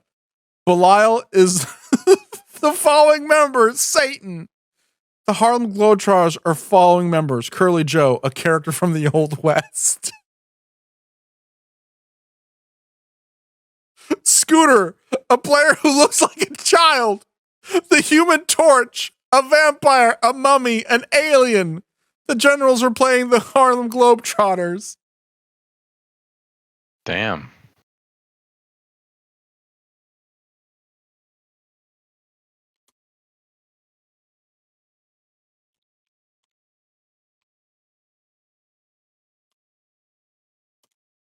All right, your fan art of our band of motley horror movie ballers. Okay, where is it? Did you post it? Just posted. Aylmer, Belial in a basket, and Dwayne with half a leg. Where's little Dwayne? The penis head. Oh, of course. Let me get that. Welcome to Mutant League Basketball, says the Globetrotters coach. This is the final game of the regular season. We will be playing against the Harlem Globetrotters, and the winner takes home the championship trophy.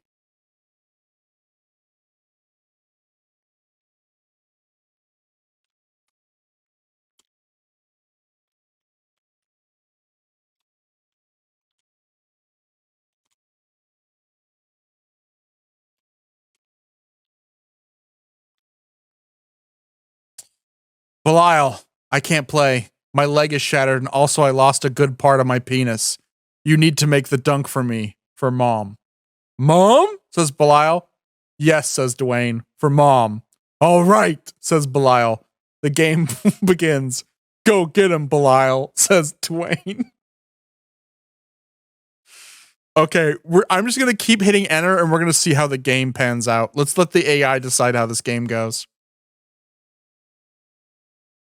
I'm ready, says Belial. The Globetrotters score first. The Harlem Globetrotters score again. The Generals score a point. The Globetrotters score another point.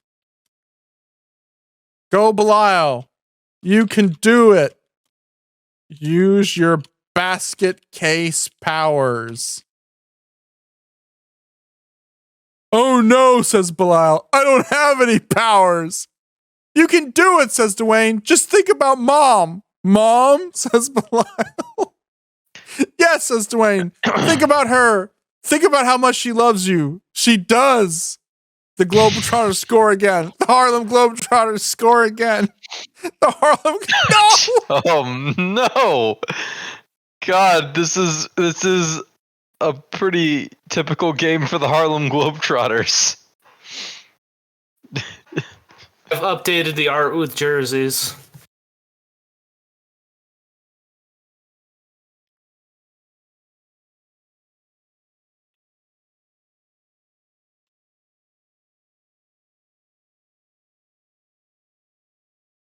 Yay, there's the penis in a jar. MVP. How many points do the Globetrotters have now? 332, says the announcer. The Globetrotters score again. The Globetrotters score again.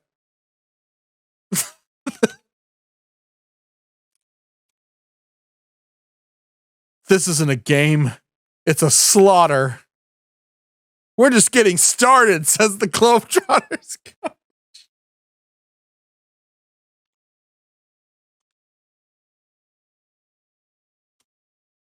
Come on, defense, do your damn job.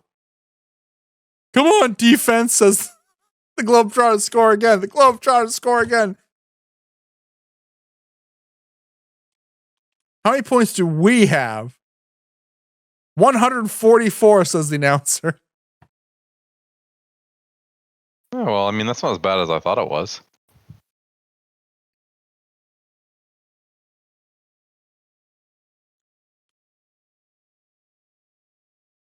The Washington Generals coach hangs himself.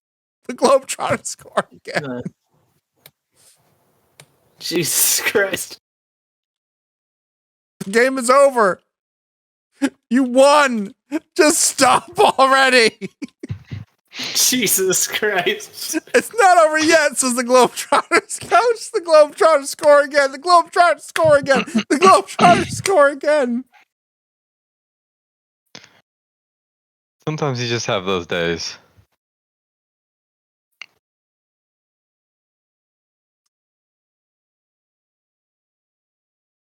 Oh, CVMMO says that if it helps soften the blow at all, they bet the entire channel's pension fund on the Globetrotters because they foresaw something like this happening. Well, there we go. You shout, Frankenhooker, can you help us? Not without a new Just head, pray. says Frankenhooker. Oh no, Frankenhooker lost their head too. Well, we've got a head in a jar right here. Wrong kind of head. That's just negativity. His penis head's time to shine. Fuck. Belial has the ball. There are 20 seconds left in the game. Belial has the ball. He passes to Dwayne, who makes a shot. The Globetrotters win. Fucking hell. Well done, Harlem Globetrotters, says the announcer. Congratulations. Thank you, says Belial. Thank you, says Belial. Belial got confused. Bless his heart.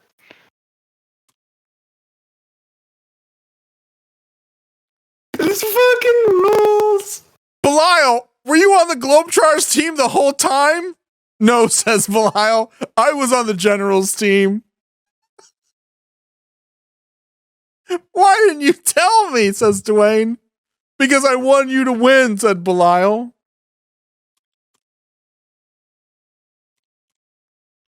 Chris, this story rules. But I'm also on the Generals. We lost, you fucking idiot. That's right, says Belial. And I'm sorry. Jesus Christ. You need to save the chat log for this, Chris. The confidence he has. That's right, says Belial, and I'm sorry. Oh my god. You did what? Said Dwayne. I told you that you had to win, said Belial. But you were on the other team. You were on the other team, says Dwayne. Fucking toddler logic. Belial, what team?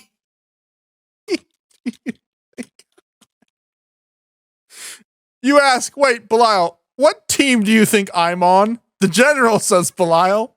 The General, says Dwayne. How could you? Dwayne, says Belial. Don't worry about it. Just be happy we won. We lost! Oh no! We lost, says Belial. Let's go home. This is the last minute of an Aqua Teen episode.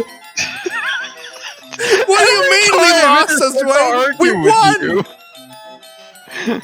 Every time it's like it has to Oh, get in the no. last The fucking action word. was Nico's choice. Oh, no? Macrame Wounds just gave $80. Uh-oh. Raunchy action, Nico's choice. That's I want to commission that's a Nico. bad decision. Dear Nico, That's a really please tell bad my Sona decision you thank just made. Johto, That commissions is- are unavailable. I want jeez. to add Ray William Johnson to fine. the story. Okay. And then actually no, just scratch all that. Okay. Someone wants to add Ray William Dwayne Johnson. tenderly kisses Ray William Johnson on the mouth. There is hand stuff.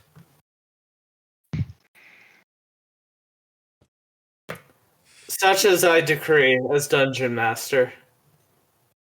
Rend unto Caesar what is Caesar, Chris. I am.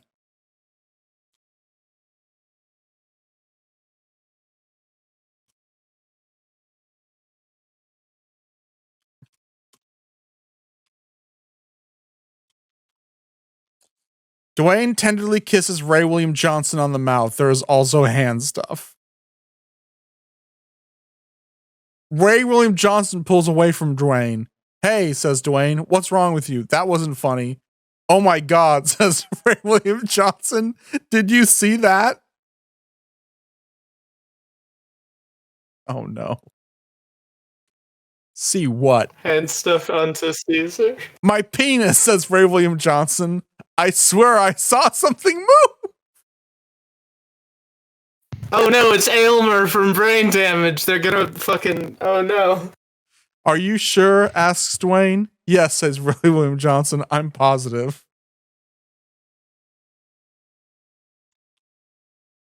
Tell me more about your penis. It moved like this, says Ray William Johnson. Like what? Like this, says Ray William Johnson. You're joking, says Dwayne. No, says Ray William Johnson. Ray William Johnson would never joke about how his penis moved. Jodo wants you to draw their Sona when you get a chance. Okay, Rather for Joda, Sona. can you DM me your Sona real quick? I forgot what it looks like. Hold on.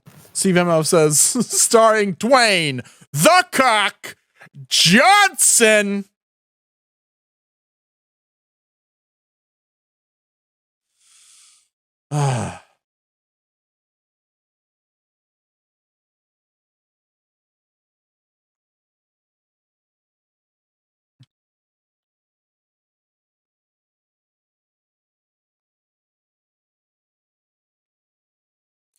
Ray William Johnson, I don't believe you know how penises work. Of course I do, says Ray William Johnson. I've seen plenty of them.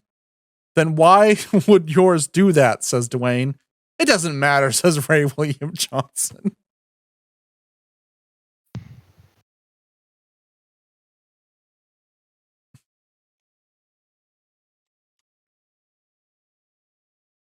Belial eats a basketball. Hell yeah. Hell yeah. Ray William hell Johnson rubs his eyes.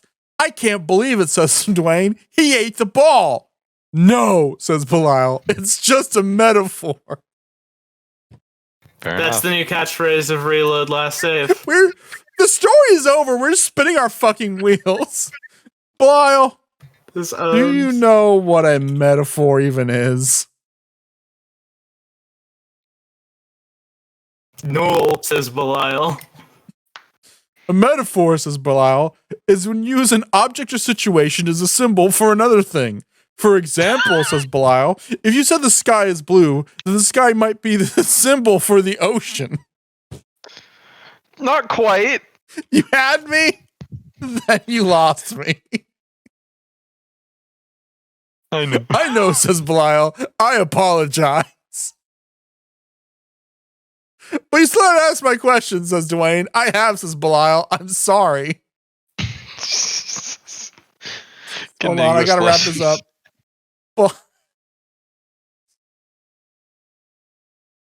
Belial kills Curly Joe by hitting him over the head with a basketball. Curly Joe falls dead. Oops, says Belial. I should have known better than to try and fool you two, says Belial. Just a little fucky wucky there. You're too smart. But, says Dwayne, you did fool us. No, says Belial. I'm sorry. I really am. Belial hits Curly Joe with the ball. Stop. He's already dead.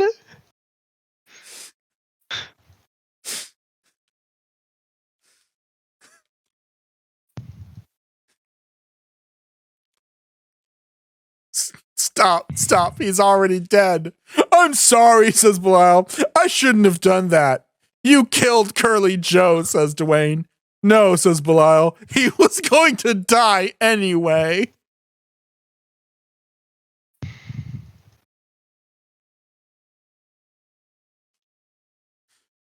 We're all going to die someday, Belial.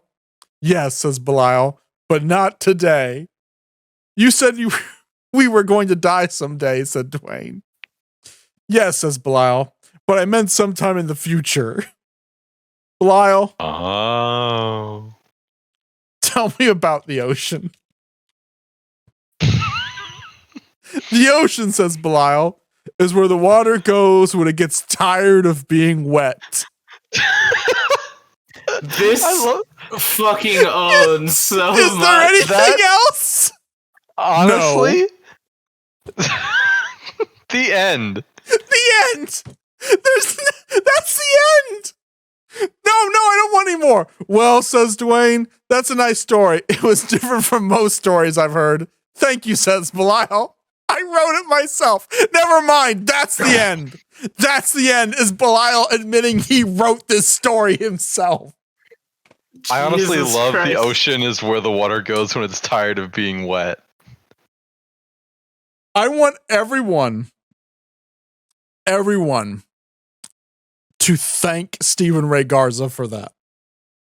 Falcon X7X in the chat. Stephen Ray Garza on Twitter.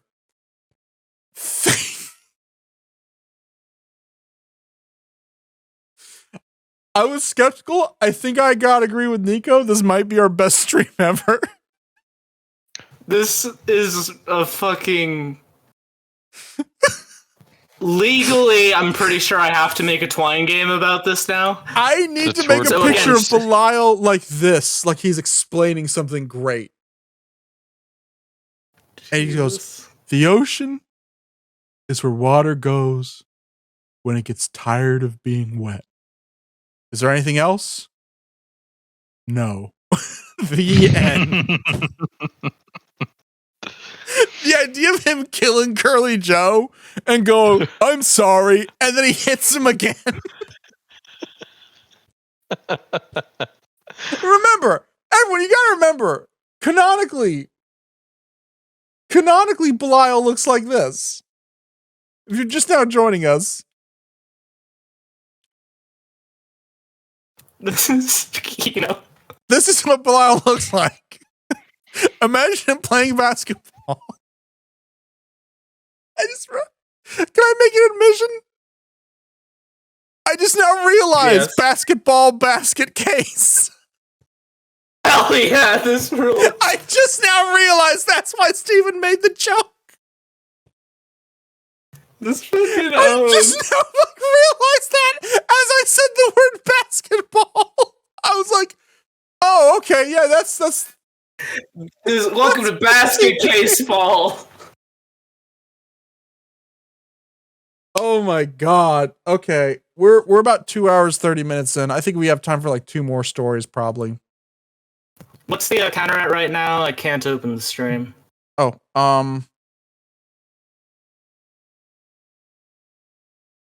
424, but we did get 5 before Hell we yeah. started the counter. So we're actually 429. So I mean, Hell that's yeah, all going to you thanks. for a new computer. And as you can hear, we desperately need Nico to get a new computer. Why is that, huh? Why, huh? What? Because huh? you keep roboting out. It's not often, but every now. You keep Because- roboting out. You know what? I can't believe you said that Bitch. to me. I I'm quit. sorry. No, you're not. No, you're not. No, you're not. No, you're not. No, you're not. No, you're not. Lisa's body is in the trunk. No, you're not. Hello, Nico. Hey, Dr. Spaso. How old are you? 25. Why did you spill the G Fuel on my brother? Why? First of all, it was gamer subs. Second of all, to win. Nico, will you tell me about the ocean? It's like, you know, water, right? Yes, I am aware of water. It's where it goes when it wants to just stop being wet for a while. Is there anything else? Do you want to play Minecraft later? No. Damn. That was Dr. Spazo. I've never had Dr. Spazo turn down Minecraft before. He must be pissed. I'm sorry, Dr. Spaso. Okay, I gotta get the prompt. I gotta find where I wrote it. I wrote it down and then I fucking lost it. Like I wrote, I'll just fucking just do it off the top of my head. We can do it. 1 second. Okay, I'm ready. Your name is Tony Khan. You own the wrestling company All Elite Wrestling, better known as AEW. You started the company in 2019 with your friends Nick and Matt Jackson, who are in a tag team called the Young Bucks. Your friend Cody Rhodes also was a founder of the company, along with Kenny Omega. However, Cody left the company and Kenny is out with an injury. AEW features fast-paced, high-impact wrestling that is a bit of everything for everyone. Wrestlers base their styles off of Mexican lucha libre, Japanese strong style, and even the bloody hardcore style of Philly. Next week is your big pay-per-view, and you have to book the card. Tonight's show will feature the main event, Cody Rhodes versus Pentagon Jr. for the AEW Championship, so it knows what AEW is, because I did not write Pentagon. However, Cody's back. It should be a good match. Both men are extremely talented wrestlers. After tonight's show, you'll head back home to New Jersey and then fly out to Japan tomorrow morning for a tour. That sounds great. Great. Neat. Or so. Wait, hold on. A twist. Tonight, though, is just another night at the office. Or so you think. You're on the road to Atlanta. The last time you were here, it was for a different promotion. Oh no, who did I work for?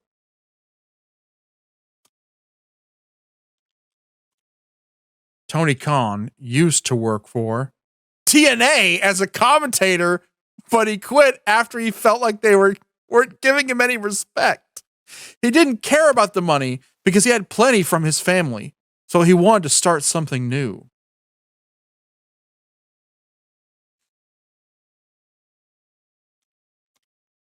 Damn. I walk into the writer's room. Our writer's room is where television writers or film screenwriters meet to write scripts.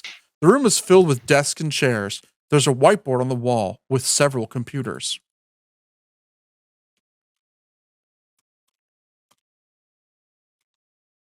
Okay, gang, we need to book this pay-per-view.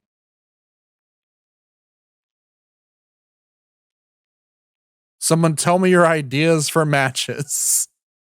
Matt All Jackson, right, I've got some ideas. Nick Jackson, me too. Cody Rhodes, let's hear them. Kenny Omega says, wait, what? Here's my idea, okay? Okay.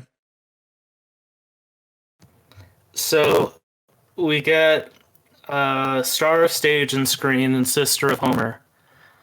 Lisa Simpson? Right. Just absolutely murders Chris Benoit. Okay. What? What do you mean, wait? I'm the biggest star in the world. You can't ask me to wait my turn to speak. Well, we did want you to help us put together the card.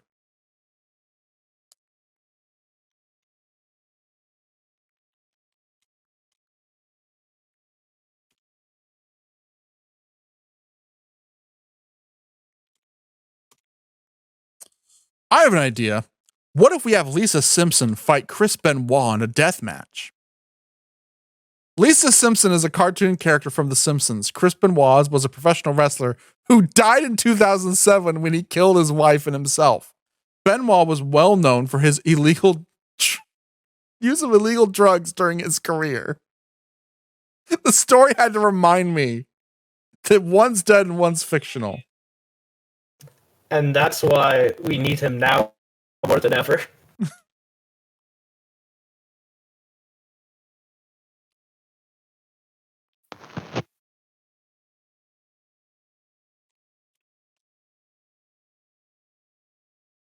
And that's why this promotion needs Chris Benoit now more than ever. Everyone laughs. It's perfect. Everyone loves Lisa, and Chris Benoit is the most famous wrestler of all time. We'll make millions. But what if Chris Benoit doesn't want to come back to the ring? What have we done? Get our best necromancers on it.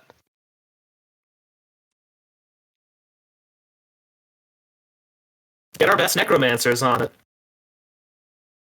We will get the best necromancers on the case. Necromancy is a practice of raising the dead. Lisa Simpson would not approve. Yeah, I don't know about that. Why not? We can raise the dead and make him wrestle. Lisa Simpson would not approve. What is this, a Telltale game? Lisa Simpson will remember this. Think about all the other dead wrestlers we can book. Oh yeah, I love that idea. Let's bring back Vince McMahon and Bret Hart. Both who are still alive. Vince McMahon is the owner of World Wrestling Entertainment, which is sometimes called the WWE. Bret Hart is a Canadian professional wrestler. God, it just wants you to know that it's got the fucking wrestling Wikipedia article open. Professional wrestling is when... I don't give a flying fuck about Vince McMahon. He's a pervert and a pagan. Yeah, I agree with you there. But Bret Hart is great. What? He's really cool. And he's the only reason I watch Raw every week. Okay. I know that fans of Malcolm Clown aren't huge wrestling fans. We actually don't have a lot of wrestling fans like in our Discord, which is really weird considering I legit make a lot of money off of professional wrestling. If I didn't work on several pro wrestling projects, I wouldn't have anything.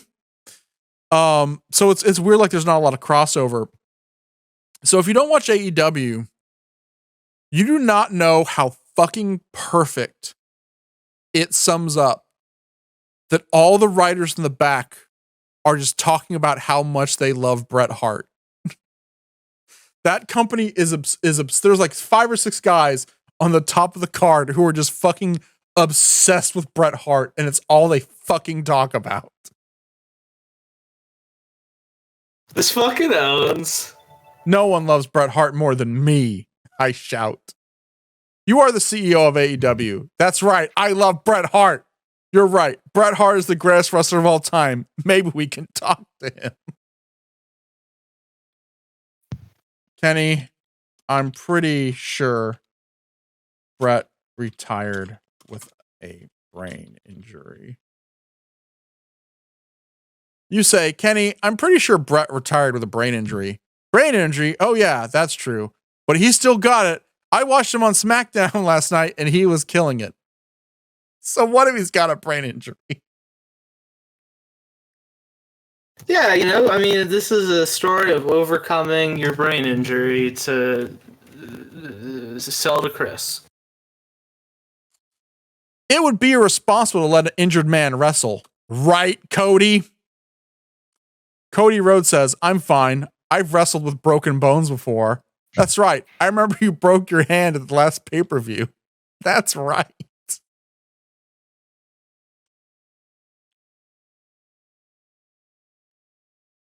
I ask, who all has a broken bone right now? Well, Nick and Matt both have broken ribs, and Kenny has a cracked rib cage, and I've got a few broken fingers. Ouch, I forgot about that. So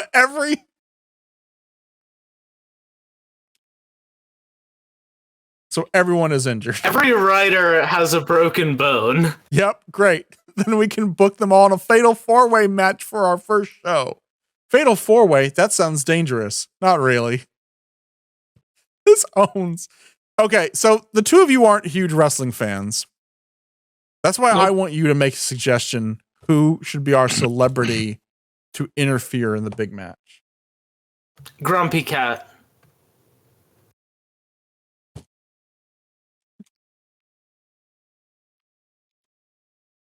Did that go through? I want to be 100% sure you heard me. Grumpy Cat. I'm putting it right now.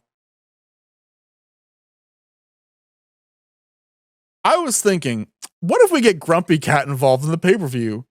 Grumpy Cat is a character from The Simpsons. No, it's not. I love Grumpy Cat. Of course you do. He's the cutest thing in the world. So what if he fights?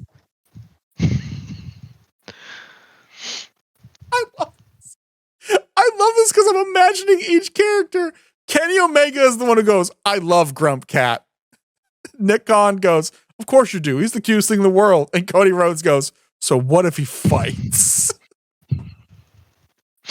What if we make Grumpy Cat face God?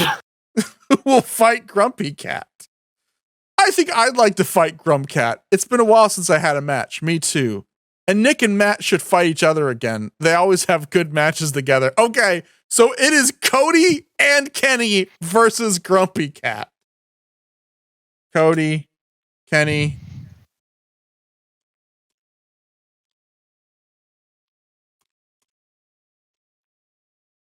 This fucking owns? Cody, Kenny, if you two are fighting Grumpy Cat, who will his tag team partner be? I don't know, whoever wants to fight. Whoever wants to fight, like who? Like anyone, just someone else. Okay, good point. No, I want you to be specific.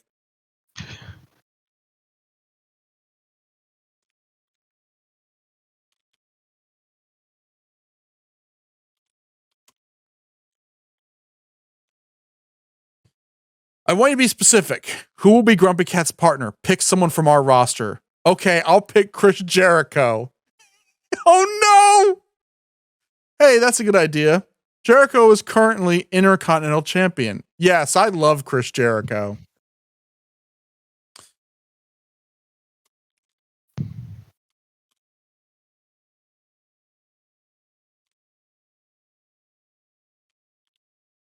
That's one match down. Who's another celebrity we can book? And people remember, we're just shy of our goal. We need about $200 more. So if you have any money or if you know anyone who likes wrestling and would like to book one of their faves in a match, now's the time to do it. Can you all at the McElroy brothers individually demanding money for wrestling opinions?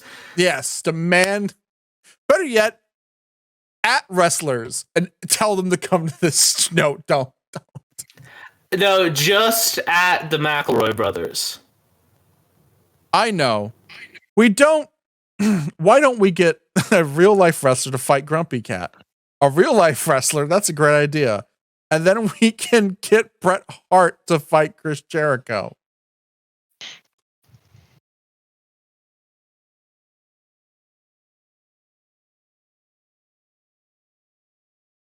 I'm just gonna say no. Yeah.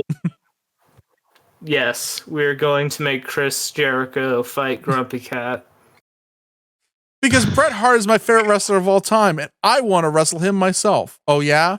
What kind of wrestler do you think Bret Hart is? We're gonna make internet comment etiquette fight Grumpy Cat again. What if we have Salvia Eric fight Grumpy Cat? Salvia Eric is a character from The Simpsons. Incorrect. I but mean, I pretty love it. much. Like, pretty much. He's a cartoon character. Let's be honest. I don't know anything about him, neither do I, but he looks cool. I mean, Okay, he's still working off the concussion, but from the charity match. But we'll get there.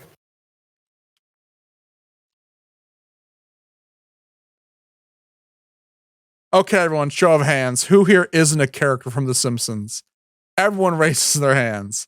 I guess we'll just have to find out about him later. Okay, so what else can we do? Cody Rhodes says, we could get one of our wrestlers to be the referee for Grumpy Cat's match. Who? Macho Man Randy Savage. I think I'll be the ref. I haven't had a match in a while. That's a good idea. I'll be the announcer. Great, let's do it. No, Cody, you are already in the match. You can't be the referee as well.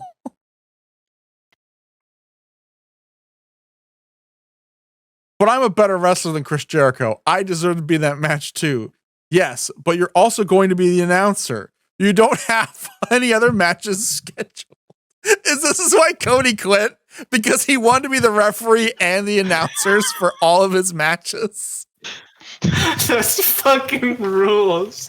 I like Just that like idea. Love Mike attached to his like bare pectoral, being like, "All right, so now I'm gonna punch this guy." I thought it was Cody- post, but Cody, get the fuck out of my office. You're fired. Cody Rhodes leaves. I hate you. I hate you too. Cody Rhodes walks out. Now that he's gone, who's next? Me.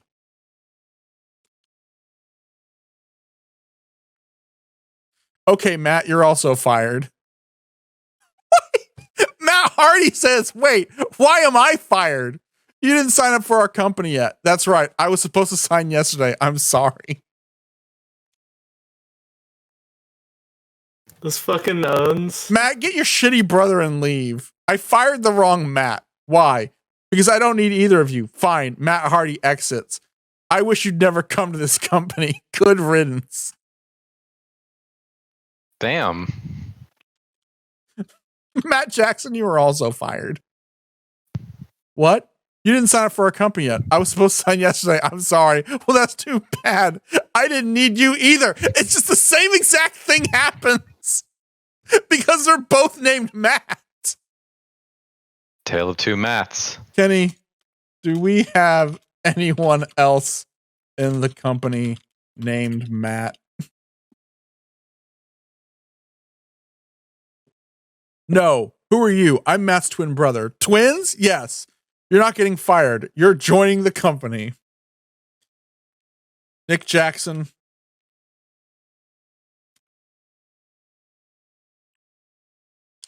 Nick Jackson, I want you to fight Oscar the Grouch. Oscar the Grouch? Seriously? He's a big fan of yours. He really wants to see you fight him. Oh, okay. So you'll fight him? Sure, if he's willing to pay me a lot of money. How much? I don't know. I'll ask him.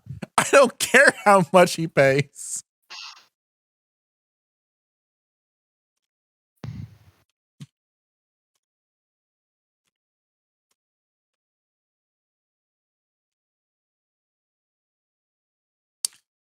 Get on a conference call with Oscar the Grouch of Sesame Street. Hello, this is Oscar the Grouch. How can I help you? Hi, Oscar. I'd like you to fight Nick Jackson. Why? Because I think it would be fun. It would. It would. Let's be honest. I don't know. It might not be. Do you want to fight him or not? I don't know. I tell you what. You agree to fight him, I'll give you $10,000. That's a deal. $10,000? Yep. Are you sure? Of course. Okay. Fine. We'll fight. Thank you. Bye. He's a grouch. He's not. So we have 2 matches. Grumpy Cat versus Kenny Omega because Cody got fired. Wait, what about the Chris Benoit versus Lisa? Did that go through? Yeah, let's go back. Let's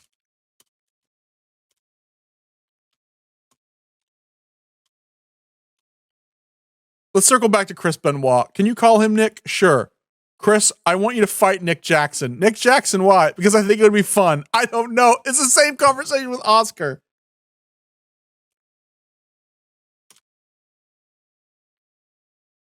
Chris, I want you to fight Lisa Simpson. Lisa Simpson, why? Because I think it'd be fun. I don't know. Are you sure? Of course. Okay, fine. We'll fight. Hanging up the phone. This is redundant.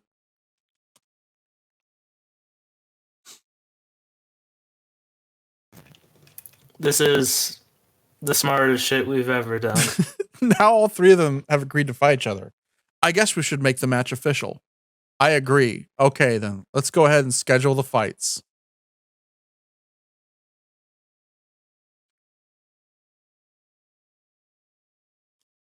Fourth of July, and you make it a patriotism thing.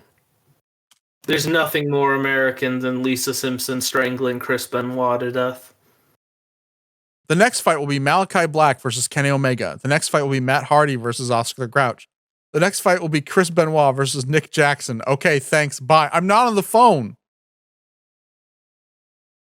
You got caught on the phone again.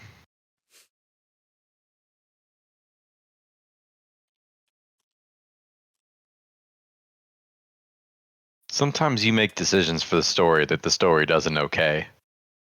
This fucking owns, though. Nick, can you ask Malachi Black to come into the office? Malachi Black? Sure. Hey, Malachi, do you want to come work for us? Yes, I've been looking for a new job. Great. I like to imagine that this is how a lot of the negotiations go. Malachi, how much do you know about wizardry? Not very much. Then I think you should start learning. I'll try. Great. Bye. Malachi Black exits. That is said. That is dialogue, by the way. That is not stage action. I like to imagine that this entire writer's room is just all the most unhinged people just completely coked out of their brains and also believing magic is real. Malachi Black's entire character is that he's a fucking literal magician in real life. And the idea of like, how much you know about magic? Not very much. Cracks. Like he's wearing a fucking ankh. And he's covered in like runic tattoos. And he has his giant cloak on and his horned helmet. Not very much. I mean, are you a cop? Because I know necromancy is banned in Cyrodiil.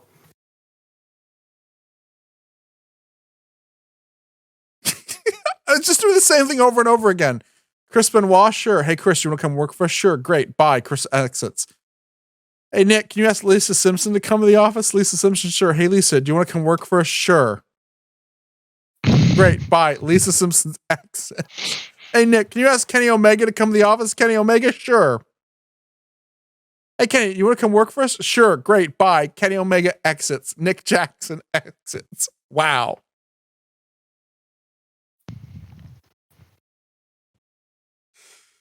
Okay. Tony Khan walks into the men's locker room where he runs into you. What? Oh no, Malcolm Clown is in the story. Malcolm Clown runs into you. Malcolm Clown is in the story now. Malcolm Clown is. He is an ex-wrestler who has become a comedian. Jesus Christ.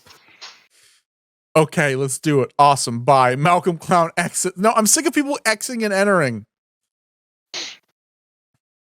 You're sick of people saying that people are exiting and entering. That's true. It's all in quotations.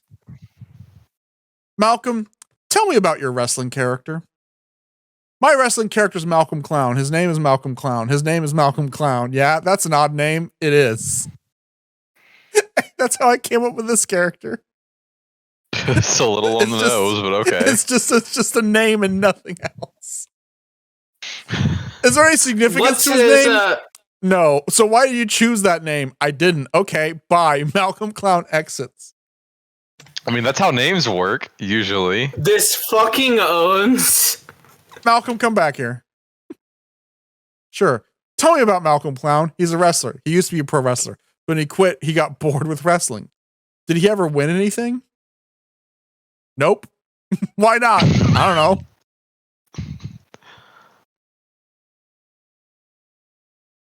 Oh. How long ago did he quit? A few years. And he's still acting like a loser?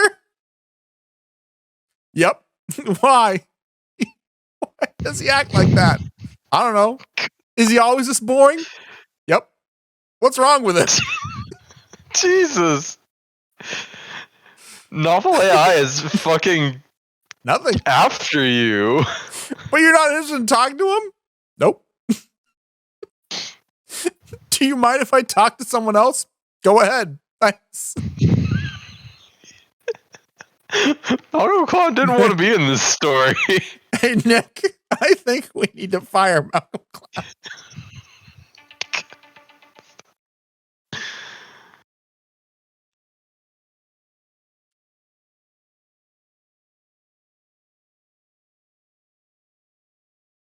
Don't I suppose schizophrenic?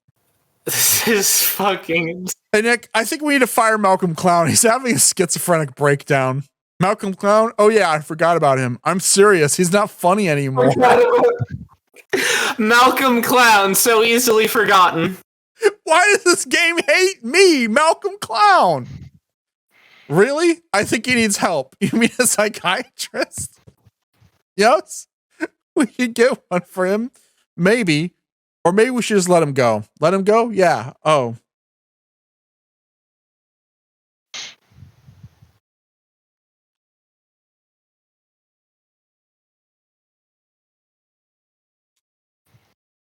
Oh, I still can't see.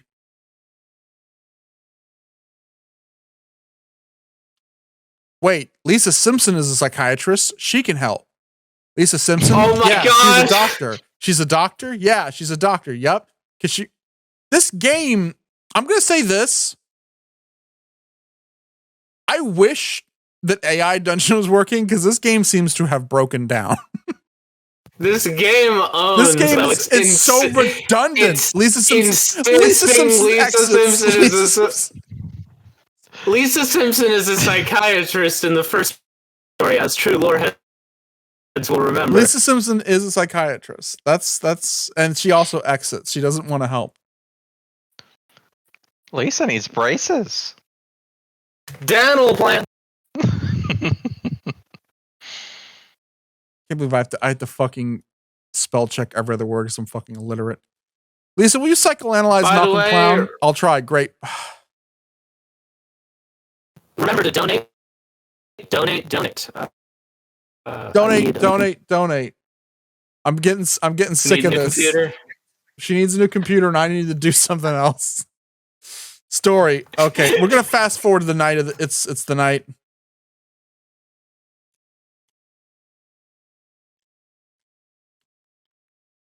It's the night of the pay-per-view. The pay-per-view is called. It is a big event, and it is a very important match. Kenny Omega versus the Young Bucks in the match of the century. This is going to be awesome. Who's going to win? We named the pay-per-view. We named the pay-per-view the pay-per-view. And then we sold tickets to people who wanted to watch the pay-per-view. The Young Bucks versus Kenny Omega. It's the match of the century. Huh.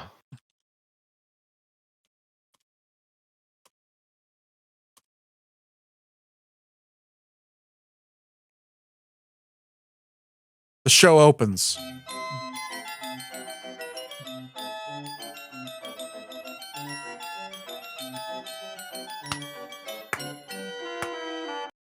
Lisa Simpson tries to help the wrestlers unionize so they can get a dental plan.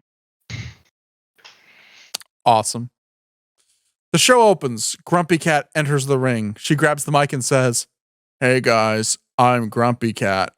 She's a famous internet cat. She's got millions of fans. Grumpy Cat is the most popular internet cat. She's a huge star."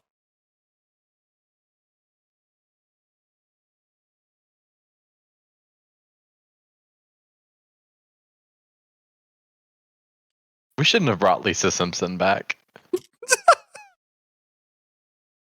It really just gets stuck in Novel AI's craw. Backstage, Lisa Simpson is on a soapbox. She's telling the wrestlers to unionize. Unionize! Unions are good. They protect workers. Unions make sure everyone gets paid fairly. That's right. And you can join the union. That's great. She's spitting truth. But one wrestler who is against unions is Malcolm Clown. Oh my god! Oh Malcolm Clown is a wrestler. God. He's a pro wrestler. He's a loser. He's a loser. Malcolm Clown hates unions. God. You either die young or you live long enough to see yourself become a villain. Malcolm Clown lists the top 10 reasons he hates unions. 1. Unions slow down business. 2. Unions kills jobs. 3. Unions are bad for America. 4. Unions are too expensive. 5. Unions hurt companies. 6. Unions hurt competition. 7. Unions take money away from shareholders. 8. Unions are unfair to small businesses. 9. Unions are unfair to big businesses. 10. Unions are unfair to everyone. Malcolm Clown exits. Malcolm Clown exits. Malcolm Clown's exit. I like the idea that those last two were people saying, "Oh, Malcolm Clown exits." Malcolm Clown exits. Malcolm Clown exits. The wrestlers Channel agree plan. with. Oh no! The wrestlers agree with Malcolm Clown. They say unions are bad. Malcolm Clown is right. Malcolm Clown is always right. Malcolm Clown is always right. Malcolm Clown is always right. They only listen to you when you've become a demagogue for the powers that be. Malcolm Clown is always right. Malcolm Clown is always right. Malcolm Clown is always right. Malcolm Clown is always right. Malcolm Clown is always right. Malcolm Clown is always right. Malcolm Clown is always right. Malcolm Clown is always right. Malcolm Clown is always right. Malcolm Clown is always right. Malcolm Clown is always right. If he's always right, then who's left? Hey, Bernie gabagool. Sanders. I'm once again asking for Nick Jackson and Matt Jackson to fight Kenny Omega in the match of the century. I'm once again asking to be a part of this see pay-per-view. Simpson strangle Chris Benoit to death.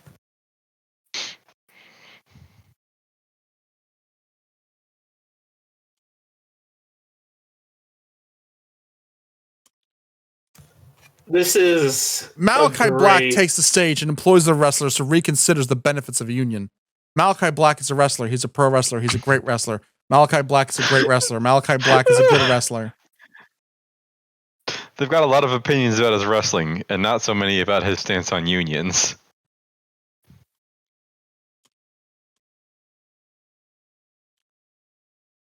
Malachi Black lists his top 10 reasons to join a union. Unions are fair. Unions are smart. Unions are safe. Unions are strong. Unions are honest. Unions are reliable. Unions are innovative. Unions are united. Unions are brave. Unions are powerful. Malcolm Clown says Malachi Black is full of shit. He says that unions are for losers. Malcolm Clown is a wrestler. Hey, can we just say that we as a stream do not necessarily endorse this novel AI version of Malcolm Clown? There's a difference between Malcolm Clown the person and Malcolm Clown the AI. Malachi Black spits poison mist. Malachi Black spits poison mist at Malcolm Clown. Malcolm Clown retreats backstage. Malcolm Clown exits. Malcolm Clown Clown exits. exits. Malcolm Clown exits. Malcolm Clown exits. Say Malcolm Clown exits. This is Malcolm giving Clown me a headache. exits. Malcolm and I Clown wanna- exits. Malcolm Clown exits. This is the same sensation as me watching Holy Mountain for the first time on a sleepless night. This is a bankrupt robbery. What How a do way you to be. spell Alejandro Yardawaski? Nobody knows. Nobody Alejandro knows. Yardawaski enters the ring. He's wearing a cowboy hat and he has a lasso around his neck. He pulls out a gun and shoots Alejandro in the head. He shoots himself. That's a busy entrance. A lot going on there. Alejandro Jodorowsky, champion of you. Alejandro dies of his injuries. Fuck. This is broken. It's completely broken, gang.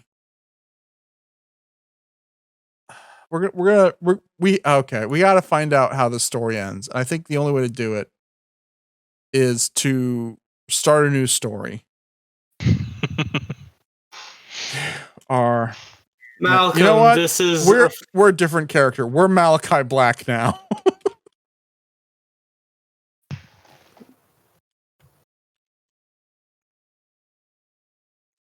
I really hope we can get.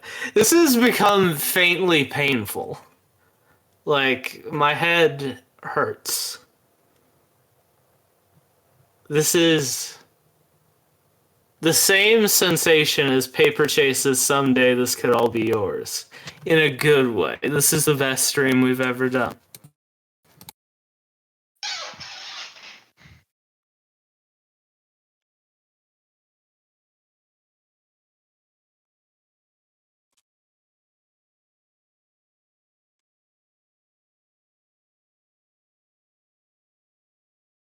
You are Malachi Black, professional wrestler for All Elite Wrestling. Tonight is a pay-per-view. The pay-per-view.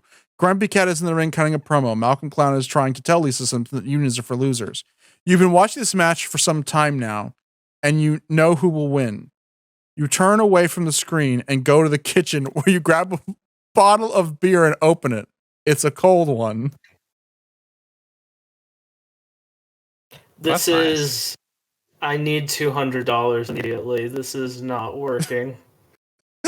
Time for Malachi Black to enjoy some beer, he says to himself.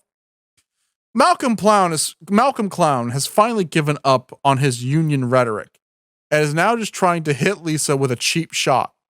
Lisa is able to fend him off, but she doesn't seem to be enjoying herself.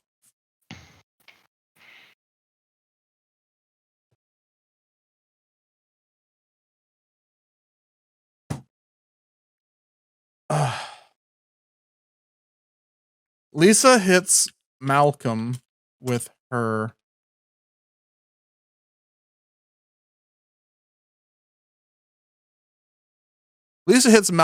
patented finishing move, the Lisa Slam. Lisa then goes for the pin. Malcolm Clown tries to stop her, but he can't reach as she pins him down. Lisa Simpson wins the match and the crowd goes wild.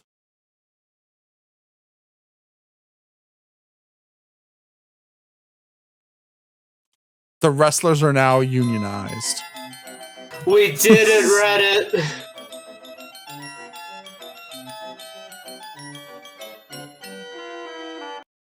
Malcolm Clown's spouse interrupts his match to divorce him on live TV for being a scab and a bourgeoisie pig, distracting Malcolm Clown long enough to get hit by a devastating attack. Thank you so much, Sold Out Boy. So they celebrate by singing Solidarity Forever before going backstage to drink champagne and get paid. Lisa sits down next to you. She looks at you strangely. Lisa says, "I'm sorry I got you into this."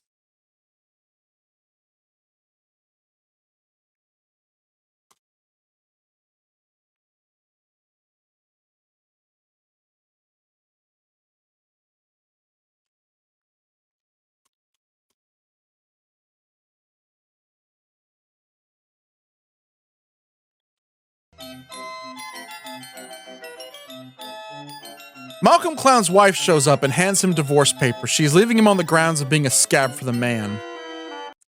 Malcolm Clown exits. Malcolm Clown exits. Malcolm Clown exits. Malcolm Clown exits. Anonymous with $170. Oh, fuck. We hit our goal. Wow. I don't know who this Anonymous is.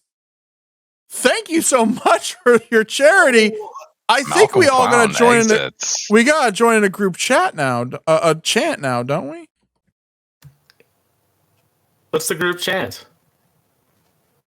Malcolm Clown exits. Malcolm Clown Malcolm exits. Clown Malcolm exits. Clown Malcolm exits. Clown Malcolm exits. Clown exits. Malcolm Clown exits. Malcolm Clown exits. Malcolm Clown exits. Malcolm Clown exits. Malcolm Clown exits. Malcolm Clown exits. Malcolm Clown exits. Malcolm Clown exits. Malcolm Clown exits. Malcolm Clown exits. Malcolm Clown exits. Malcolm Clown exits. Wasting these Malcolm Clown braces. exits. Dental plan. Malcolm Clown exits.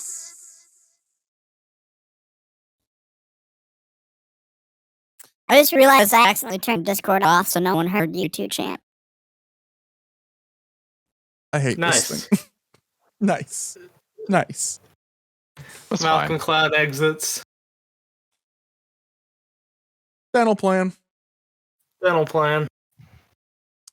Wow, we hit our goal. $604. We gotta go. Nice Holy job. shit. Now what? Lisa says, don't worry about it.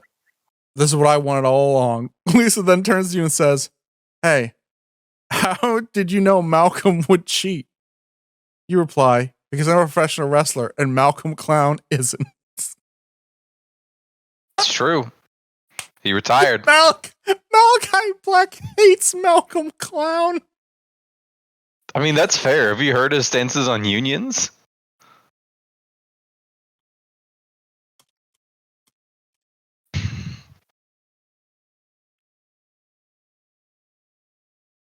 Oh, evidently the audiovore says that they heard most of us chanting. Okay, that's good. Malcolm Clown's wife lists the top 10 reasons why she is divorcing him. Number 1 is cheating. Lisa says, well, Malcolm made me an offer. He wants to make us $1 million if we can beat the crap out of each other.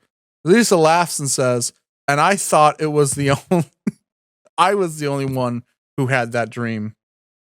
The top 10 reasons why Malcolm Clown's wife left him. The top 10 reasons why Malcolm cheating. Damn. Cheating. Lisa tells you, so you think we could do it? Could we really beat the crap out of each other? You say we'd better not. Lisa's bloodthirsty. But then again, why? Because I'm a professional wrestler and Malcolm Clown is just a loser. That's right. And I'm Lisa Simpson. Malcolm Clown's wife is outside your house waiting for you. Uh-oh. Oh my God, Malcolm Clown.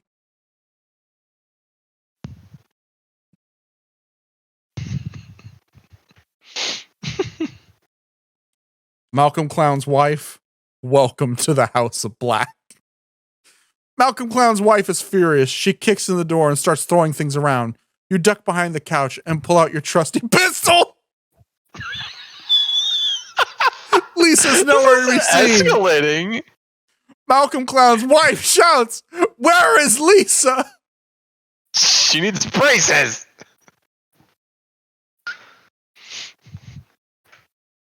What do you want with Lisa Simpson? Malcolm Clown's wife says, she cheated on me. Oh no. Malcolm Whoa. Clown's wife is holding a gun to your head. Malcolm Where'd you get Clown's that? wife says, I want my money back. You say, look, I don't know where Lisa is. Spit.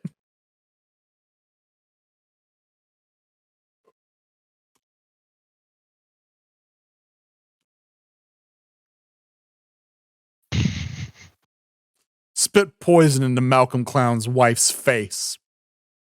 Lisa comes up from Like an behind the alien. couch and punches Malcolm Clown's wife in the stomach.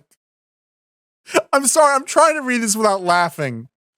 Lisa comes out from behind the couch and punches Malcolm Clown's wife in the stomach. Lisa then kicks her in the groin and knocks her unconscious. Lisa Simpson beats Malcolm Clown's wife to death. Lisa Simpson says, "Let's go to the gym and work off some steam." That didn't work off enough steam for you? Lisa. Killing a woman?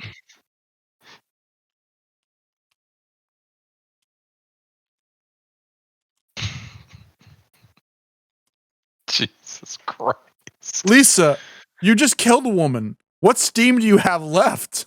What do you have to be mad about? Lisa says, just because I'm a feminist doesn't mean I hate men. That's pretty based. But it does mean I'm not afraid to kill them when they deserve it. Lisa then walks over. Oh, man. I am posting this to Twitter. Based. I am posting this to Twitter without any explanation. This is fucking. I'm.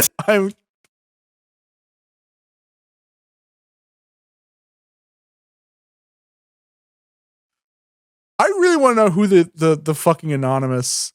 Oh no, we have more fucking fan art. Steven Ray Garza. Grumpy Cat is all over.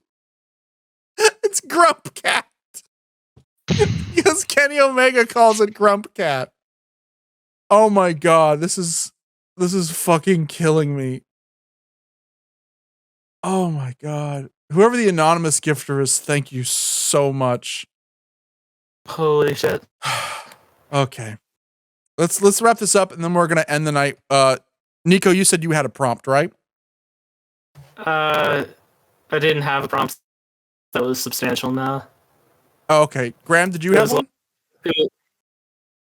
No, but I could think of something.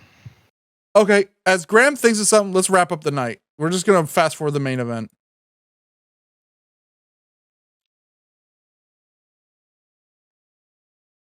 The main event of the pay-per-view is now underway. The two combatants are Malcolm Clown and Lisa Simpson. Lisa's using... No more Malcolm Clown. Nope. The main event is Chris Benoit versus Lisa Simpson.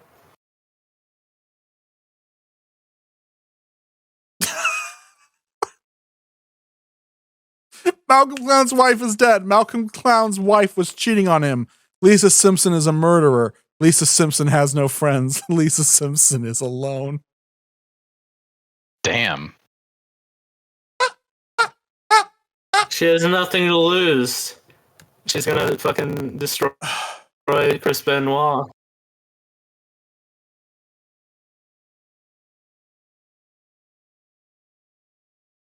We're going to switch storytellers. We're going to switch to Genji, who's a Japanese storyteller. And we're going to see what he can do.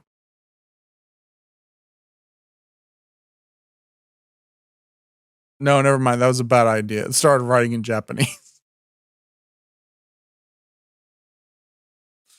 What the fuck?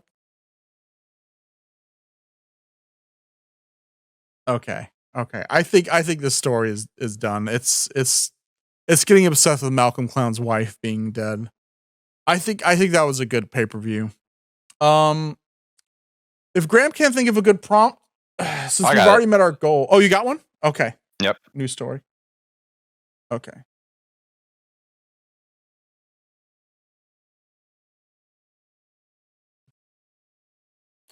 Okay. Did you want to post it in Discord and I'll just copy and paste it? It is in there. Awesome.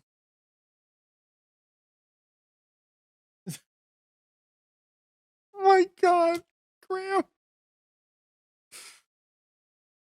You are Ralph Wiggum. Ralph Wiggum is a Simpsons character. You wake up 300 years after the bombs fell. The room around you is just crumbling and the sky is dull gray-green. What do you do? After 300 years, there isn't much left of your hometown of Springfield. In fact, it's been completely destroyed by nuclear war. But you know that Homer is still alive somewhere. and you need to find him before he dies of radiation poisoning. 300 years, man. They kept this show going for a long time.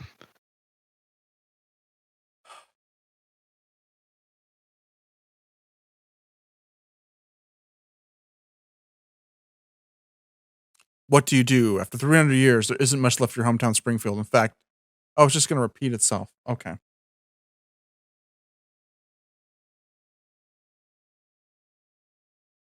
I wonder where Homer is. He's probably in some kind of shelter, says Bart, probably underground. No, you say. Homer would never go into shelter. He'd rather die than be cooped up in one of those things.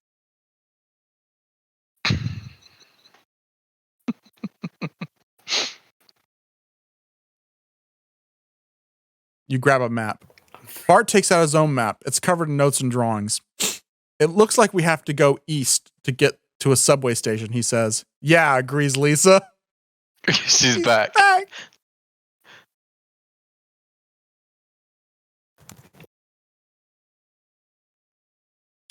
Lisa, aren't you a wrestler? Yes, I am, she replies, and I'm better at it than any of you losers. You're right, you admit. But why did you want to come on this trip? To prove that I can beat all three of you, she says, all at once. That sounds impossible, you say.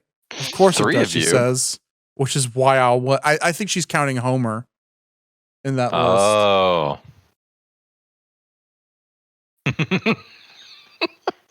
The audio force says this stream will cause the AI to put Lisa Simpson in every story ever from now on. Good. I want to see Lisa Simpson in the Bible.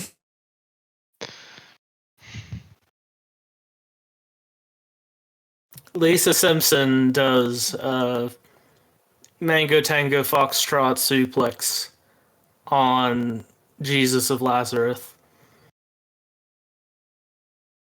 The Bible. I'm trying to see, because there's like presets. I've never used this program before. It's so weird that because AI Dungeon was down, we had to like kind of abandon the thing I'm more familiar with. Okay. So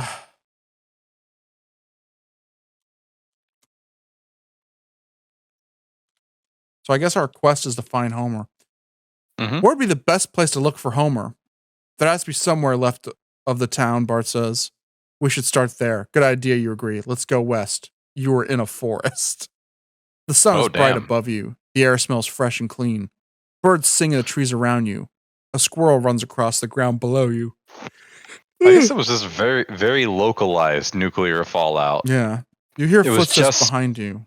Just Springfield. Everything else is fine. You turn around and see who it is. A large black bear comes charging towards you. What do? Your only chance lies in running away. But how far can you run before the bear catches up with you? Your only hope lies in a nearby tree. Oh, you don't want to climb trees to get away from black bears. Black bears can climb. They're very good at it. You know, this is Ralph Wiggum.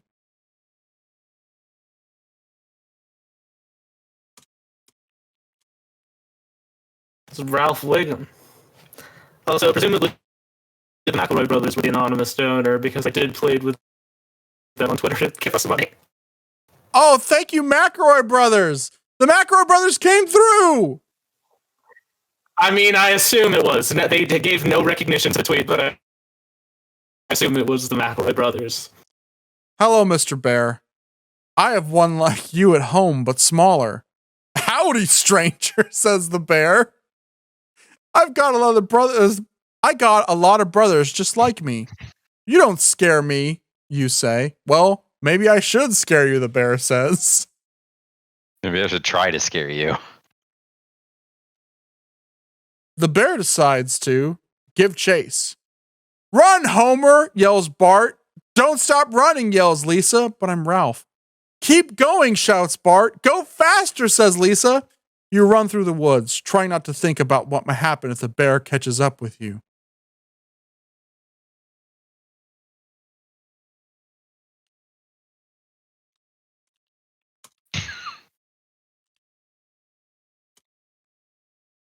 You think about what might happen if the bear catches up with you. If the bear catches up with us, we'll have to fight, you say. We'll have to kill him. No, screams Bart. Yes, you reply. And then we can get our revenge against that stupid dog.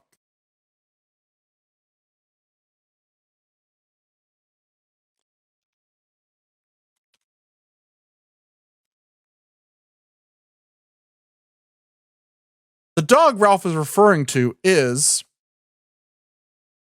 the talking dog, K9, the enemy of the Simpsons family. I don't want to kill anything, says Lisa. What? You won't have to, you assure her. So K9 from Doctor Who is the enemy of the Simpsons family in the post-apocalypse. Lisa's a liar.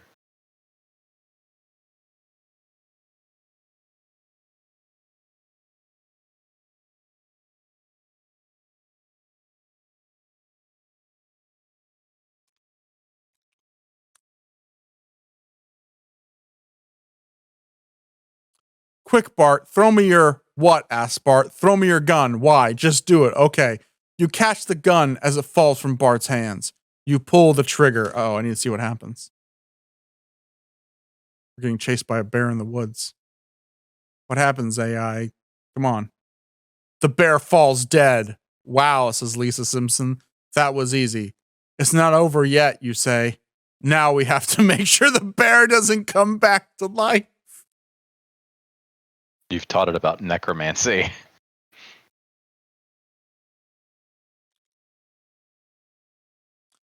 You pull out a wooden stake and burn it with a lighter. You are in a house. It is dark inside the house. The walls are cracked and the floor is uneven. The room is filled with dust and cobwebs.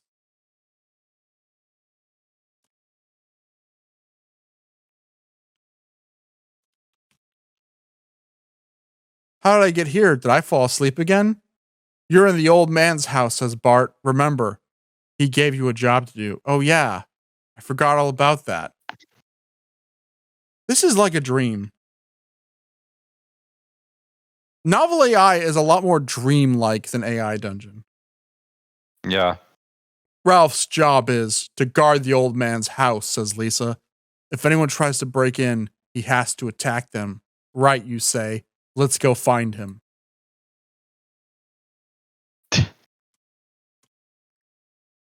Someone tries to break in. You shout. Wait, someone tries to break in. It's Ralph. You shout, Ralph! Ralph jumps down from his perch on the roof and charges at you. Get away from my house, he snarls. But I'm Ralph. I know, he growls, and I'm going to kill you. But if I'm Ralph... But you're supposed to be guarding the house, you say. That's what we were hired to do. If anyone wants to jump in and tell me what to do, I have no fucking clue where to take this story. I'm in a house with myself trying to kill myself. Kiss self. Kiss self. Self. You kiss self. I'm not supposed to leave this house, he says. That's why you have to protect me. But you're not supposed to leave the house, you point out. Bender from Futurama does his special dance.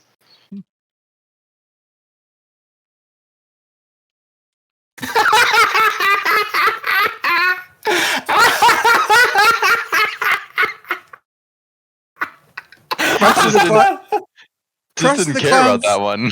Krusty the Clown says, I'd love to help. Let's make it care.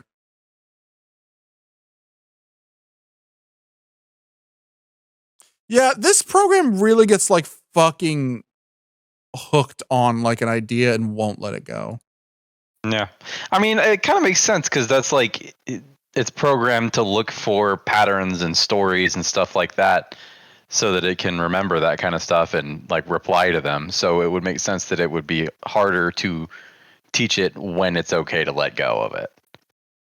When it's okay to let go of a story what character I am. Oh, damn. Ralph wakes up. He's angry and confused. He remembers nothing. Who are you? He asks. I'm Homer, you tell him, the guy that hired you. Oh, yeah, he says. Tell him he's fired. Ralph, you are fired. Huh? You're fired, you say. I don't need someone like you. What? You have to leave now, you explain. You're no longer needed.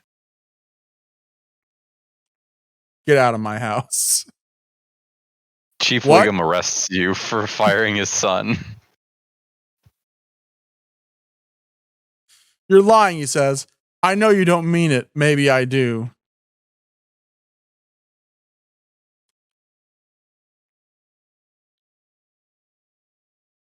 Chief Wiggum arrests Homer for firing his son. You are in a forest. There is a river to your left. The ground is covered in tall grass. There are trees to your right. A bridge leads across the river. A small house stands near the edge of the forest. We're in the zone from Stalker. Again, Jeff Vandermeer wrote this. My face is itchy and I don't know why. My face so itchy. It's like burning. We are in the zone from Stalker. Yeah, I know, you say. It's creepy here. You hear footsteps behind you. Turn around. Hi, Mom, says Bart. Hi, Bart, she replies. Oh, Marge is here. Hi, Mrs. Simpson. Hello, Homer, she says. But no, I'm Ralph. How are you doing? Fine, you say. You've been working hard, she says. It's good to see you're motivated. But Marge, you died when the bombs fell. How are you here? I'm not dead, she says. I just got caught in the blast. But you were killed, says Bart. I wasn't killed, she insists. I survived. How? I was in the basement, she explains. When the bombs went off, I was in the basement, and somehow I managed to survive. Survive? Asks Bart. How could you possibly survive a nuclear explosion? Well, there's a big hole in the basement, she says, and I was sitting in front of it. Mom, says Bart, you were in the basement when the bombs dropped. Yes, she says, and somehow I survived. Lisa is disturbed by this revelation. This is crazy, she says. How can you possibly survive a nuclear blast? What happened to the rest of us? I'm not typing anything. I'm intrigued to see what kind of story the game wants to write now. I don't know, says Marge, but I'm alive. You're insane, says Lisa. I'm not insane, says Marge. I'm just lucky. Oh, I'm just lucky, I guess. Lucky, says Lisa? How could you possibly be lucky after a nuclear blast? I'm not talking about luck, says Marge. I'm talking about survival instinct. It's a common mistake. You probably shouldn't have used the word luck. I didn't. I have not typed in like a long time. Oh, you mean the game? Yeah. I meant Marge. Marge, how do we reach the zone? I don't know, she says. I was just trying to survive. We'll have to find a way to get back, says Bart. Don't worry, says Marge.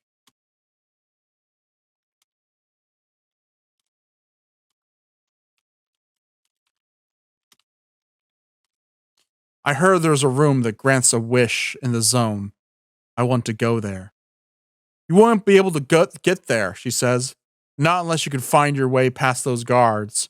But Mom, says Bart, they're our friends.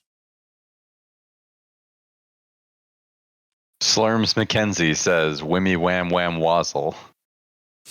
Not anymore. They are not our friends. Those guys, says Marge? No, they aren't. Why not? Because they're traitors, says Marge. Traitors who helped the enemy take over America. Slurms.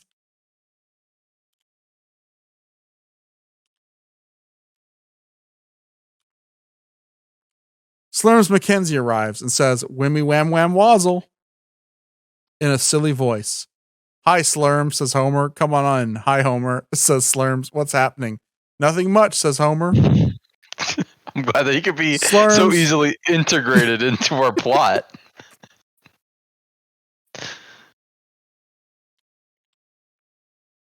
Do you know who took over America?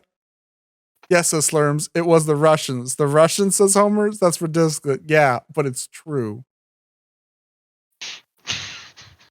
I don't believe you, says Homer. Believe what you want, says Slurms, but it's true. What does that have to do with anything? What does the truth have to do with anything? America is over. This is just becoming Death Stranding. The war ended, says Slurms, and the Russians won. You mean Russia is now the United States? Asks Homer. Yeah, says Slurms. Russia is the U. They shortened it. They just decided to shorten USA to U. You say, all hail Russia. Hail Russia, says Homer. Okay, says Slurms. Enough of that. It's time for lunch. Oh, yeah, says Homer. I'm hungry.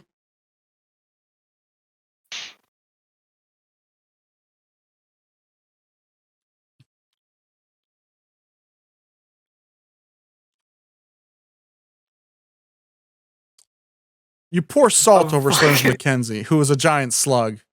Ow, says Slurms. That hurt. Ow. Sorry, says Homer. That was a little too salty, says Slurms. Salty? Yes, Homer, it was salt. Who said anything about salty? It was too salty, says Slurms. Too salty, says Homer. I didn't hear anything about being too salty.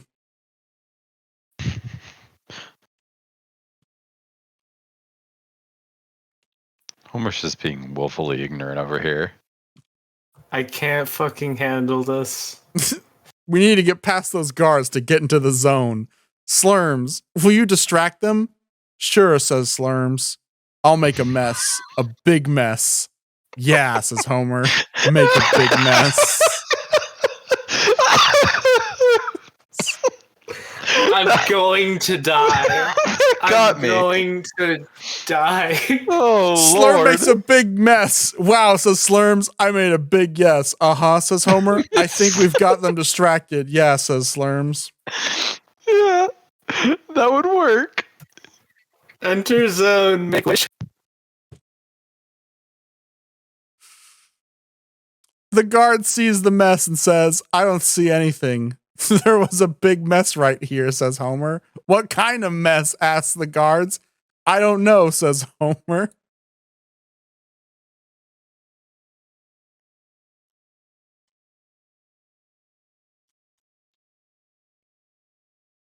You really should leave your post and investigate the mess. Are you sure this is safe, says the guards. Absolutely, says Homer. Trust me, I'm a doctor. Okay, says the guard.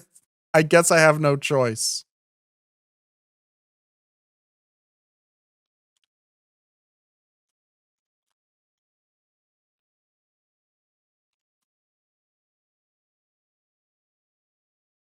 You hit the guard over the head with a Duff beer can while he is distracted.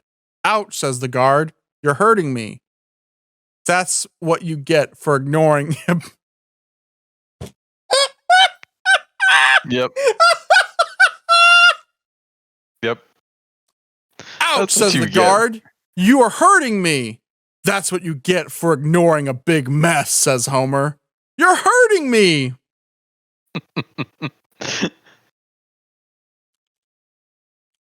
The guard is knocked out. Cold. Slurms walks up to him and says, Pardon me, sir. Excuse me, says the guards. I just want to apologize for hitting. This game is obsessed with apologizing for its actions. Have you noticed that? Yeah.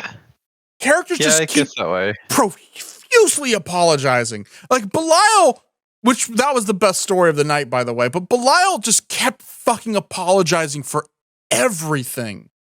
Like, just existing, Belial's like, I'm sorry.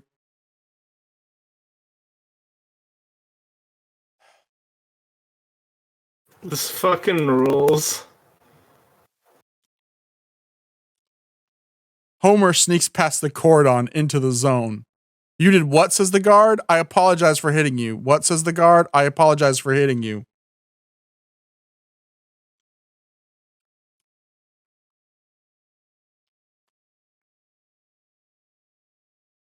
Homer is now in the zone. The guard is a distant memory. I'll be damned, says the guard. I'll be damned, says Homer. What's going on here, asks the guard. I'm sorry, says Slur. They'll both be damned.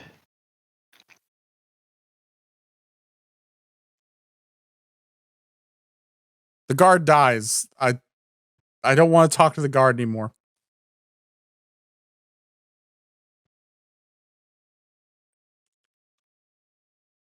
You explore the zone. Oh my god. It heard you talking about how it apologizes too much, and now the game's apologizing to you.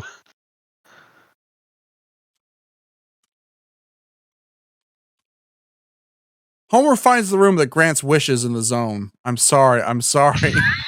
Jesus Christ. I really do think it's apologizing to you. Homer makes a wish. He wishes for a giant slug. I'm sorry. Yeah, I'm sorry. baby. I'm sorry. I'm sorry. I'm sorry. I'm sorry. I'm sorry. I'm Sorry, I'm sorry. I'm sorry. I'm I'm sorry. sorry. We're children. I'm We're sorry. children. We're children. Children. I'm coming. Okay, we're done. It's over. It's We're top 10 sorry. time. It's top 10 time. Top 10 reasons why Homer Simpson is sorry. Number 10.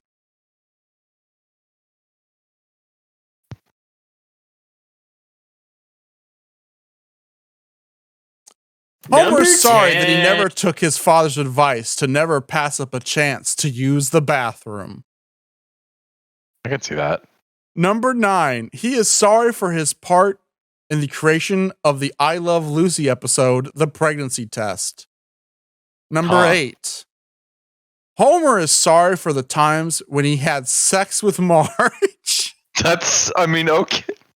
Wow, loveless fucking marriage. Yeah, I don't want to touch that one. He is sorry that he couldn't get his friend Mr. Burns to stop talking about his wife Smithers. 6. He is sorry that he made Bart throw away the baseball glove he spent all summer making. Damn. That's cold. He should be sorry. 5. That's a lot of work. He is sorry for trying to sell the Simpsons house to Ned Flanders. 4. He is sorry that he doesn't have a better job than being a taxi driver. 3. He is sorry that he got fired from the nuclear power plant. 2. He is No! Yeah, strike that one from the record. No! What did he say? Did he say a word? No. He is sorry for having sex with Lisa. Strike that one from the record, please. Yes. Get rid of that. No. I don't want to see that. Do it again. He is sorry to be... That's better. He is sorry that he turned down his chance to be an astronaut. That's much better. Even though he didn't, but... You know. And the number one reason Homer Simpson is sorry, he is sorry that he ever met Ned Flanders. I mean, that's canonical. A man and a woman are sitting in a bar watching television. Nico, do you have any top 10s you want to do before we end it? Top 10 reasons why you should subscribe to Reload Last Save. Number 5. The last thing you want in your Burger King foot lettuce is Burger King foot lettuce. Burger King foot lettuce. Burger King foot lettuce. Burger King foot lettuce. Burger King foot lettuce. Burger King foot lettuce. Burger Top King 10 reasons why you should subscribe to Real Last Save on Twitch. 10. It's not your fault. You're late if you reload last save. 9. You can always play another game after reloading. 8. You don't need to worry about dying because you've already saved. 7. You'll never miss out on any loot drops or experience. See, it's just, that's a problem with being called Real Last Save. 6. Your friends will never know how many times you died. 5. If you died, it won't hurt as much since you've already played through the level once. 4. You can't try different builds without having to restart the whole game. Sorry, you can try. 3. There's no penalty for playing badly. 2, if you make a mistake, you can just reload and start over. 1, you can always keep playing after you lose all your lives. 2 men were walking down the street. One was drunk, the other was sober. The drunk guy said, "Look, there goes my reflection in that window." Graham, do you have a top 10 you want to pitch? Nah. Okay. Top 10 reasons to watch Game Time with Malcolm Clown. I thought he retired. 10, a chance to see the greatest athlete in history and hear him think about his game. 9, a chance to hear actual. No, I think so. See, that's the problem with calling it Game Time. Let's call it Video Game Time. Oh, I still thought you were a wrestler. The show's mascot is a talking flying robot who is clearly based on the NES Zapper. 9, the host is always wearing a white suit with a red tie and bowler hat. Well, I guess that's what my outfit needs to be from now on. Mm-hmm. 8, the show You're has just had bootleg guests. nostalgia critic now. The show has had guests like Billy Mitchell, Mark Markman Turmel, Jason Allman, Steve Wiebe, and Justin Wong. 7, it was Those were good hosted by a episodes. young John Oliver before the host of last week. I'm John Oliver. Hello and welcome to the stream. I can't believe you're watching Game Time with Malcolm Clown. Joe Biden, what are you even doing? In one episode, the host went to play a game that only existed in their heads. That would be a stream. If we just sat there with a black screen and just talked about a game that didn't exist for like an hour, like just holding a controller, like, let's do that right now. Realize I can't. Not for an hour. No, I'm sorry. Yeah, no. I'm sleepy. Hey gang, I'm sleepy welcome too. to Game Time. Malcolm Clown here. This is Marbles Maze. It's based on the Could we hold Probably- off actually until the next stream for probably us my to favorite. play It's Top probably my Avenger 12? it's probably my favorite show on Cartoon Network back in like the golden age of Cartoon Network. It's Throp von Orman actually did the storyboards for the cutscene of this game. This was pre And Blackjack, of course. was this the Henenlotter collab, or was it that a different one? Yeah, Frank Henenlotter. He was going through a rough patch in his career. You know, he couldn't get anyone to make his homoerotic monster movies, so he actually did QA work. He's only thanked as Frank H. He didn't want people to know because he had no like creative input on the game. Oh, I just got a golden cherry. If you get 3 golden cherries, Marble does a funny dance when he reaches the end of the maze.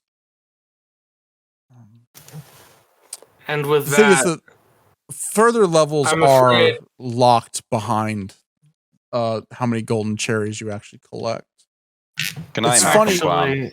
In Japan, they're called golden berries. Malcolm Clown exits. Malcolm Clown exits. Malcolm Clown exits. Let's see the rest of the top Clown 10. exits. Malcolm Clown exits. Malcolm Clown exits. Malcolm Clown exits. Hold on. They've done segments where they try to guess which games are based off actual pornos. Yeah, I was wondering when you could get to that one. We are going to end this stream after one more top 10. We're going to see games that are based off of pornos. There have been several episodes where the hosts go to different conventions to interview various celebrities about video games. They once did an entire episode dedicated to playing through Metal Gear Solid 2, Sons of Liberty, without using any sort of save feature or checkpoint system. Damn, ow. They've played so many classic games over the years, it'd be impossible to list them all here. And last but not least, Video Game Time with Malcolm Clown is probably my favorite show on television right now. Top 10 video games that are based on actual pornos. 10. Here we go. Alien vs. Predator Requiem, Alien vs. Predator Extinction, Alien Hominid, Alien Isolation, Alien Rampage, Alien Resurrection, American Pie, Bandcap, AVP, Dark Territory, AVP Requiem, AVP, Aliens vs. Predator, Backroom It's not Casting counting. Couch, Bound, Bikini Warriors, Bioman 2, The New Adventures, Boondock Saints 2. It's not counting down. It's not counting down from 10. It's Yeah, Chasing counting around. Amy? It's okay. It is in alphabetical order though, so that's. I mean, to be fair, Alien Hominid's final boss. What those muscles do. Okay, we're gonna see how good this is at making lists, because I'm giving it gold right here, and if it does nothing with this, then I want my $10 back. Top 10 video game characters that would be good porn stars and why.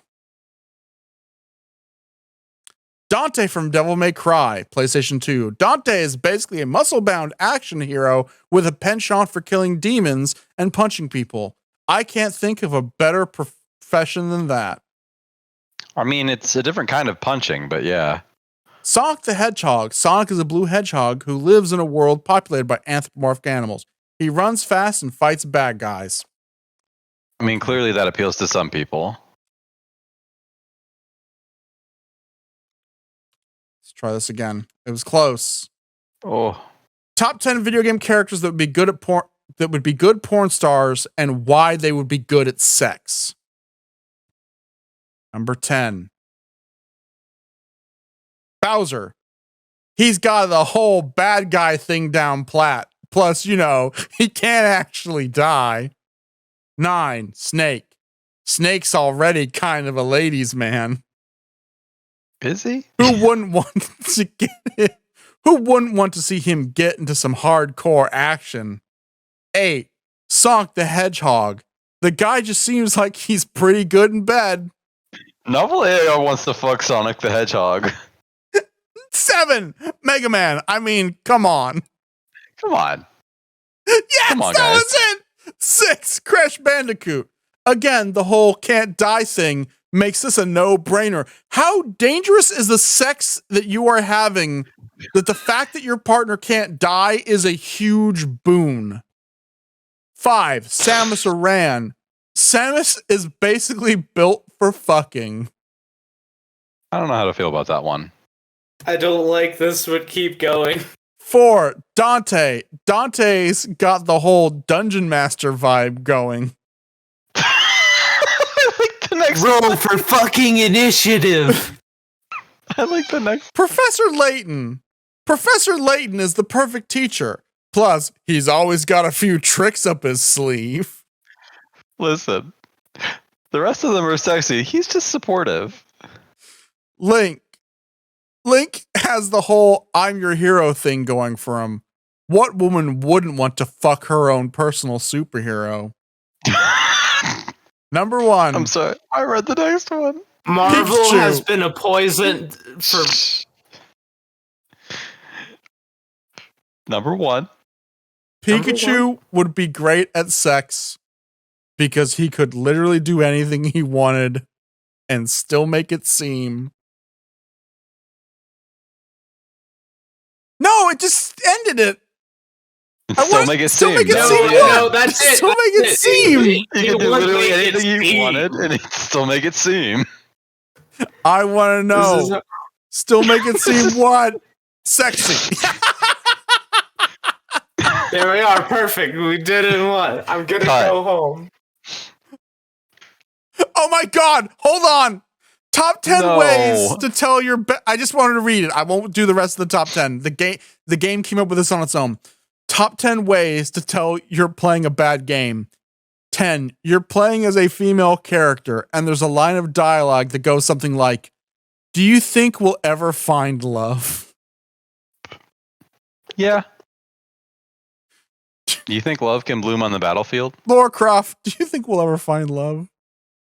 Okay, we're gonna call it a night. I've been your host, as always, Malcolm Clown. Shout out to Sam. Shout out to who? Sam JF for joining in. Oh, thank you, Sam JF. Yeah, thanks to all of our viewers. Had a good time. Thanks to everyone. I'm gonna read off the people who gave tonight. You're the real heroes.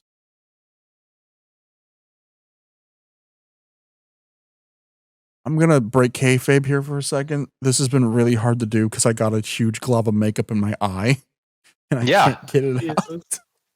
I've been squinting this entire time. So here we go. Here are our heroes. So Hajnal Indot with the $5. Thank you. Hadge again with a $2 tip. Dabula Oakland for the 30. Wanting us to kill AI dungeon. Your dad the squid. Audiovore. Chevrolet Tane. Icarus Reigns. Squid again. Terravan. Silic. It's S1LLEK. Anonymous, who was the big hero of the night. We had an anonymous gifter. I'm going to assume they did it multiple times. But the anonymous gifter really helped us out tonight. Paunch 65. Sold Out Boy. Falcon X7X. Pokedex. Hex is here. Cvemmo. Audiovore. Macrame Wounds. Jodo Man. And yeah. So here's some the you art pronounce that was done. CVMMO is Como. Oh, Como. Like the bodily fluid. That's nasty. That's a nasty way to end this stream. We were having so much fun. Here's Belial playing basketball. Good night. Nico, do you have anything to plug? Do you have anything you want to say? Because this was kind of your night. This was your celebration. I want to give a shout out to Kamo for joining. I want to give a shout out to Sam for joining. I want to give a shout out to the meme chat. I want to give a shout out to whoever donated. I want to give a shout out to Group Howl, everyone. Group Howl. Oh. Werewolves of London. Good night. Thank you all for joining. Graham, thank you for being here. Yeah. Do you have anything you want to shout out or plug or? Be nice to each other. Be nice to each other. Thank you so much for being here, Graham. Because like me and Nico, we had to be here. You're here out of the kindness of your own heart. And I always appreciate when you're on stream. You're my best friend, and I love you. I'm Malcolm Clown. Love you too, buddy. I'm Malcolm Clown. I want to thank everyone for donating. Special thanks go out to Jay Hunter of OSW Review and Balp of Radio TV Solutions. If you're not following Balp, follow them on Twitch. That's twitch.tv/BAAULP. Shoutouts. They retweeted the stream. They got a lot of people in here. Shoutouts to Malcolm Clown. Shoutouts to Stefan Ray Garza for drawing Cyber Lisa. Thank you. Shoutouts to me for Shit, is it Stefan? I've been ones. calling him Steven this entire time. Shout out to Stefan. If you're still watching, is it Steven or Stefan? Shout out to Stefan. Stefan? Like the dude from Days of Our Lives? Probably. A lot of Days of Our Lives fans in chat. Days of Our Lives fans, if you're fucking 45 years old like I am, I'm an old man. Make some noise. Make some noise! Stefan with a PH. Steven with a PH. Steve, okay, so it is Steven. I was right. Me, Malcolm Clown. All right, Malcolm Clown. I honestly think the Belial story was the best thing we've done in a long time. I hate that the AI kind of fell off after that. For one shining moment, even though we had to fight it every step of the way, for one shining moment, it was amazing. Good night, everyone. Malcolm Clown will return. Good night. The good news is once Nico buys her new computer, I'm gonna send her the funds tonight. More Sims and more Limbo of the Lost. So we have that to look forward to. We have some big streams coming from me, the guy who's always here, who's been hosting Real Last Save this entire time, Malcolm Clown. All right. Y'all have a good night. And